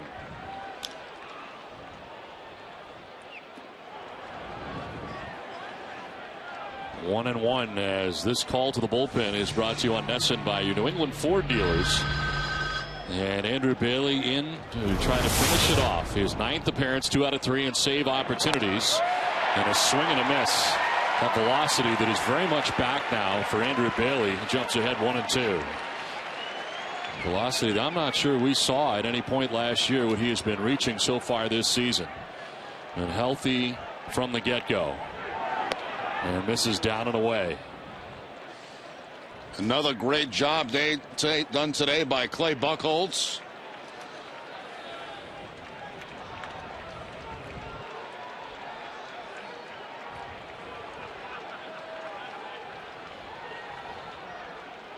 Cain drives one deep to left field, and this ball is going to be gone.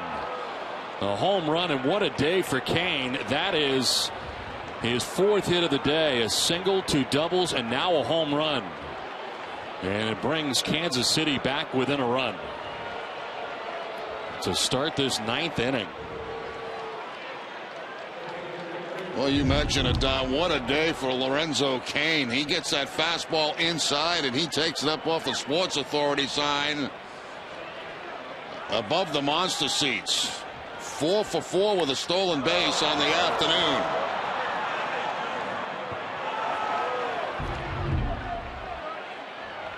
Now Mike Moustakas will drive one to center field.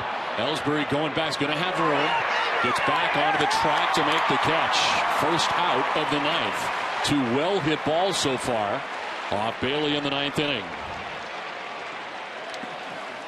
Hess and Hess Express are donating $500 to the Red Sox Foundation for every Red Sox home run this season. The Sox have now hit 15 home runs this season, bringing the total to 7,500. Our thanks to Hess and Hess Express, committed to helping the cause.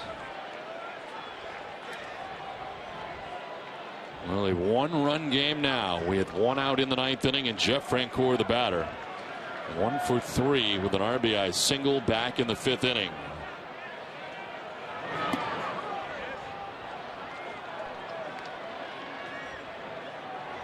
Shane Victorino left the game with lower back tightness, so that was not a pinch hitting role. He left with an injury, as it turns out. Gomes starting last inning. This is blooped to left center, and that's going to be in for a hit. Ellsbury over to play quickly. Francoeur aboard with a 1-out single. Tying run now at first. I want to remind you to stay with NESN after the game for WB Mason Extra Innings Live. Tom Caron will anchor NESN's breakdown of game highlights, interviews, and John Farrell's post-game press conference. WB Mason Extra Innings Live. Can't go wrong when you buy right. WB Mason. 1 out, Francoeur at first, and coming up is Salvador Perez. He's had a great day defensively, chipped in with an RBI triple offensively in the 7th. And is 1 for 3 today. Shadows have encompassed home plate now.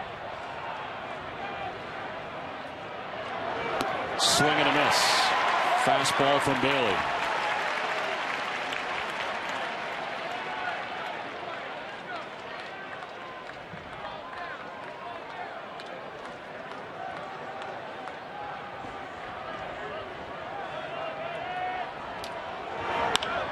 Down the right field line towards the pole, and that ball is going to be a foul ball. That had a chance to be fair down that right field line and just get hooking away. Well, we saw Perez last time up go down that right field line for a triple and driving in a run, that time heading for the foul pole. Cut fastball that stayed upstairs by Bailey. And Perez heading in that danger zone down there.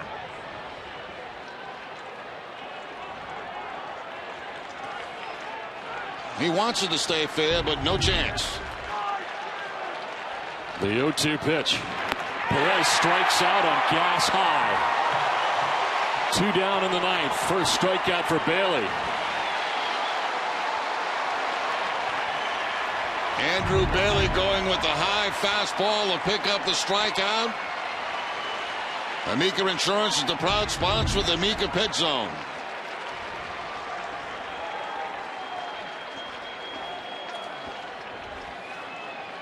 Nieves coming out here with 2 outs in the inning. They have called back Getz, it appears, and will have a pinch hitter.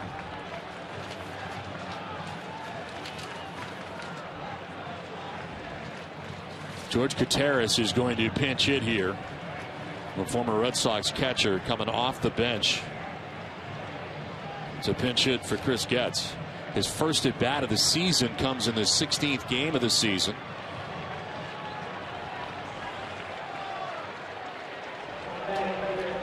For every Red Sox game that goes into extra innings or one where the Sox get a save, CVS Pharmacy will make a donation to Boston Children's Hospital. CVS is aiming for a goal of $25,000 in donations this season. Gutierrez, the pinch hitter, with a runner at first and 2 down. Way up and away, and leaping up out of the crouch that time was Saltalamacchia. Yeah, big play by Saltalamacchia, keeping that man out of scoring position. That ball just took off on Bailey.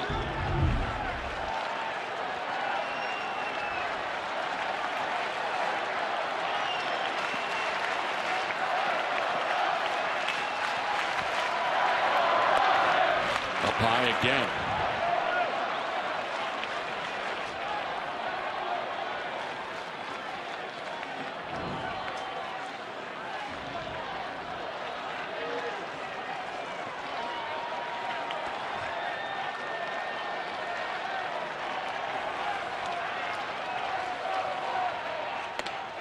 Swings and misses. That was high, but would have been a high strike perhaps. 2-1. Gutierrez going for it all on this swing. Gets a high fastball, trying to hit the ball out of the ballpark.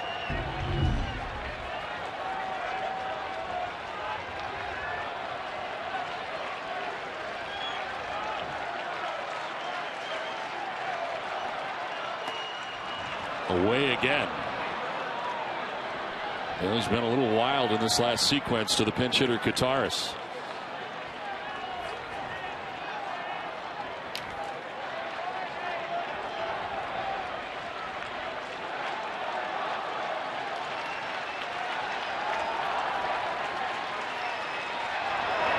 Ball 4, and he walks Gutierrez. So down to first base he'll go. And into scoring position goes Francoeur, representing the tying run now in scoring position with 2 outs. Now that brings up a hot hitter in Gordon. Gordon, 350 coming into the game, has a double in this ball game today. Looks like a pinch runner heading to first base.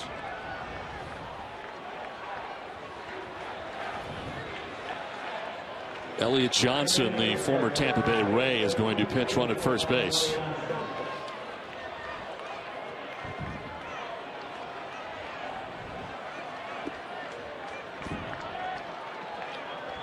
So Johnson runs at first, 2 on, 2 down.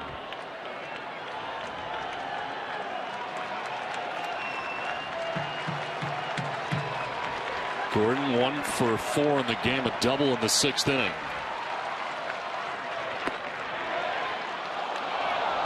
Ball 1.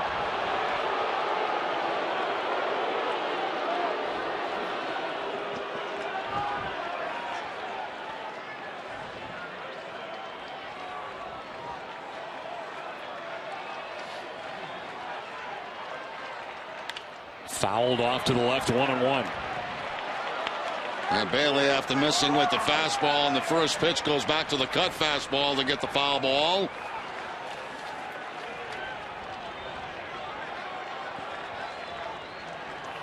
Action for Kansas City. Greg Holland is up in case. 1-1 from Bailey. 2-1.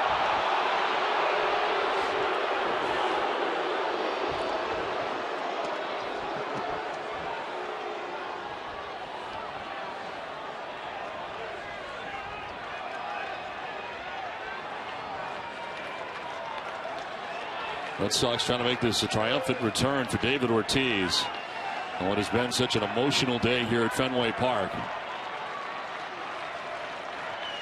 2-1 from Bailey.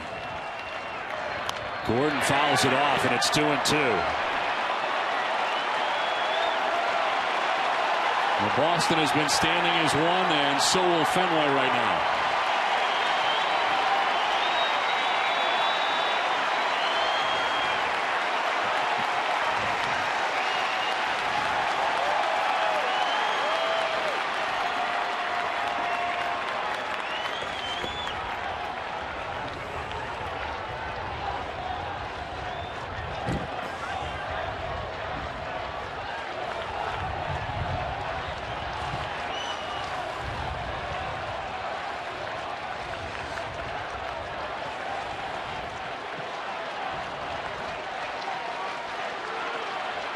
First and second, 2 down in the ninth. 2 balls, 2 strikes. Bailey ready in the 2-2. Inside, full count. Now the runners will have a chance to get a start.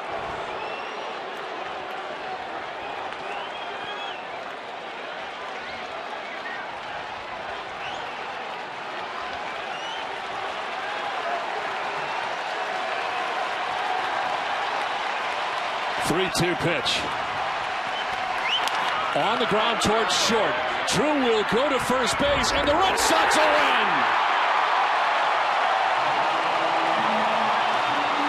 Sox have won 7 straight, but this one at home at Fenway Park was important.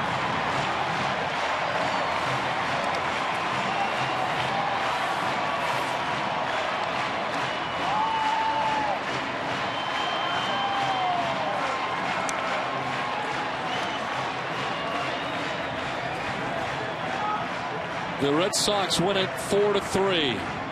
And the Bob's Discount Furniture will once again donate $1,000 to the Jimmy Fund Radio Telethon for every Sox game saved this season. With today's save, Bob's donation total this season now stands at $6,000. Everybody saves money at Bob's Discount Furniture. Visit mybobs.com to learn more. Quite a day from Fenway Park from start to finish. It was fun to watch, Tom Karen.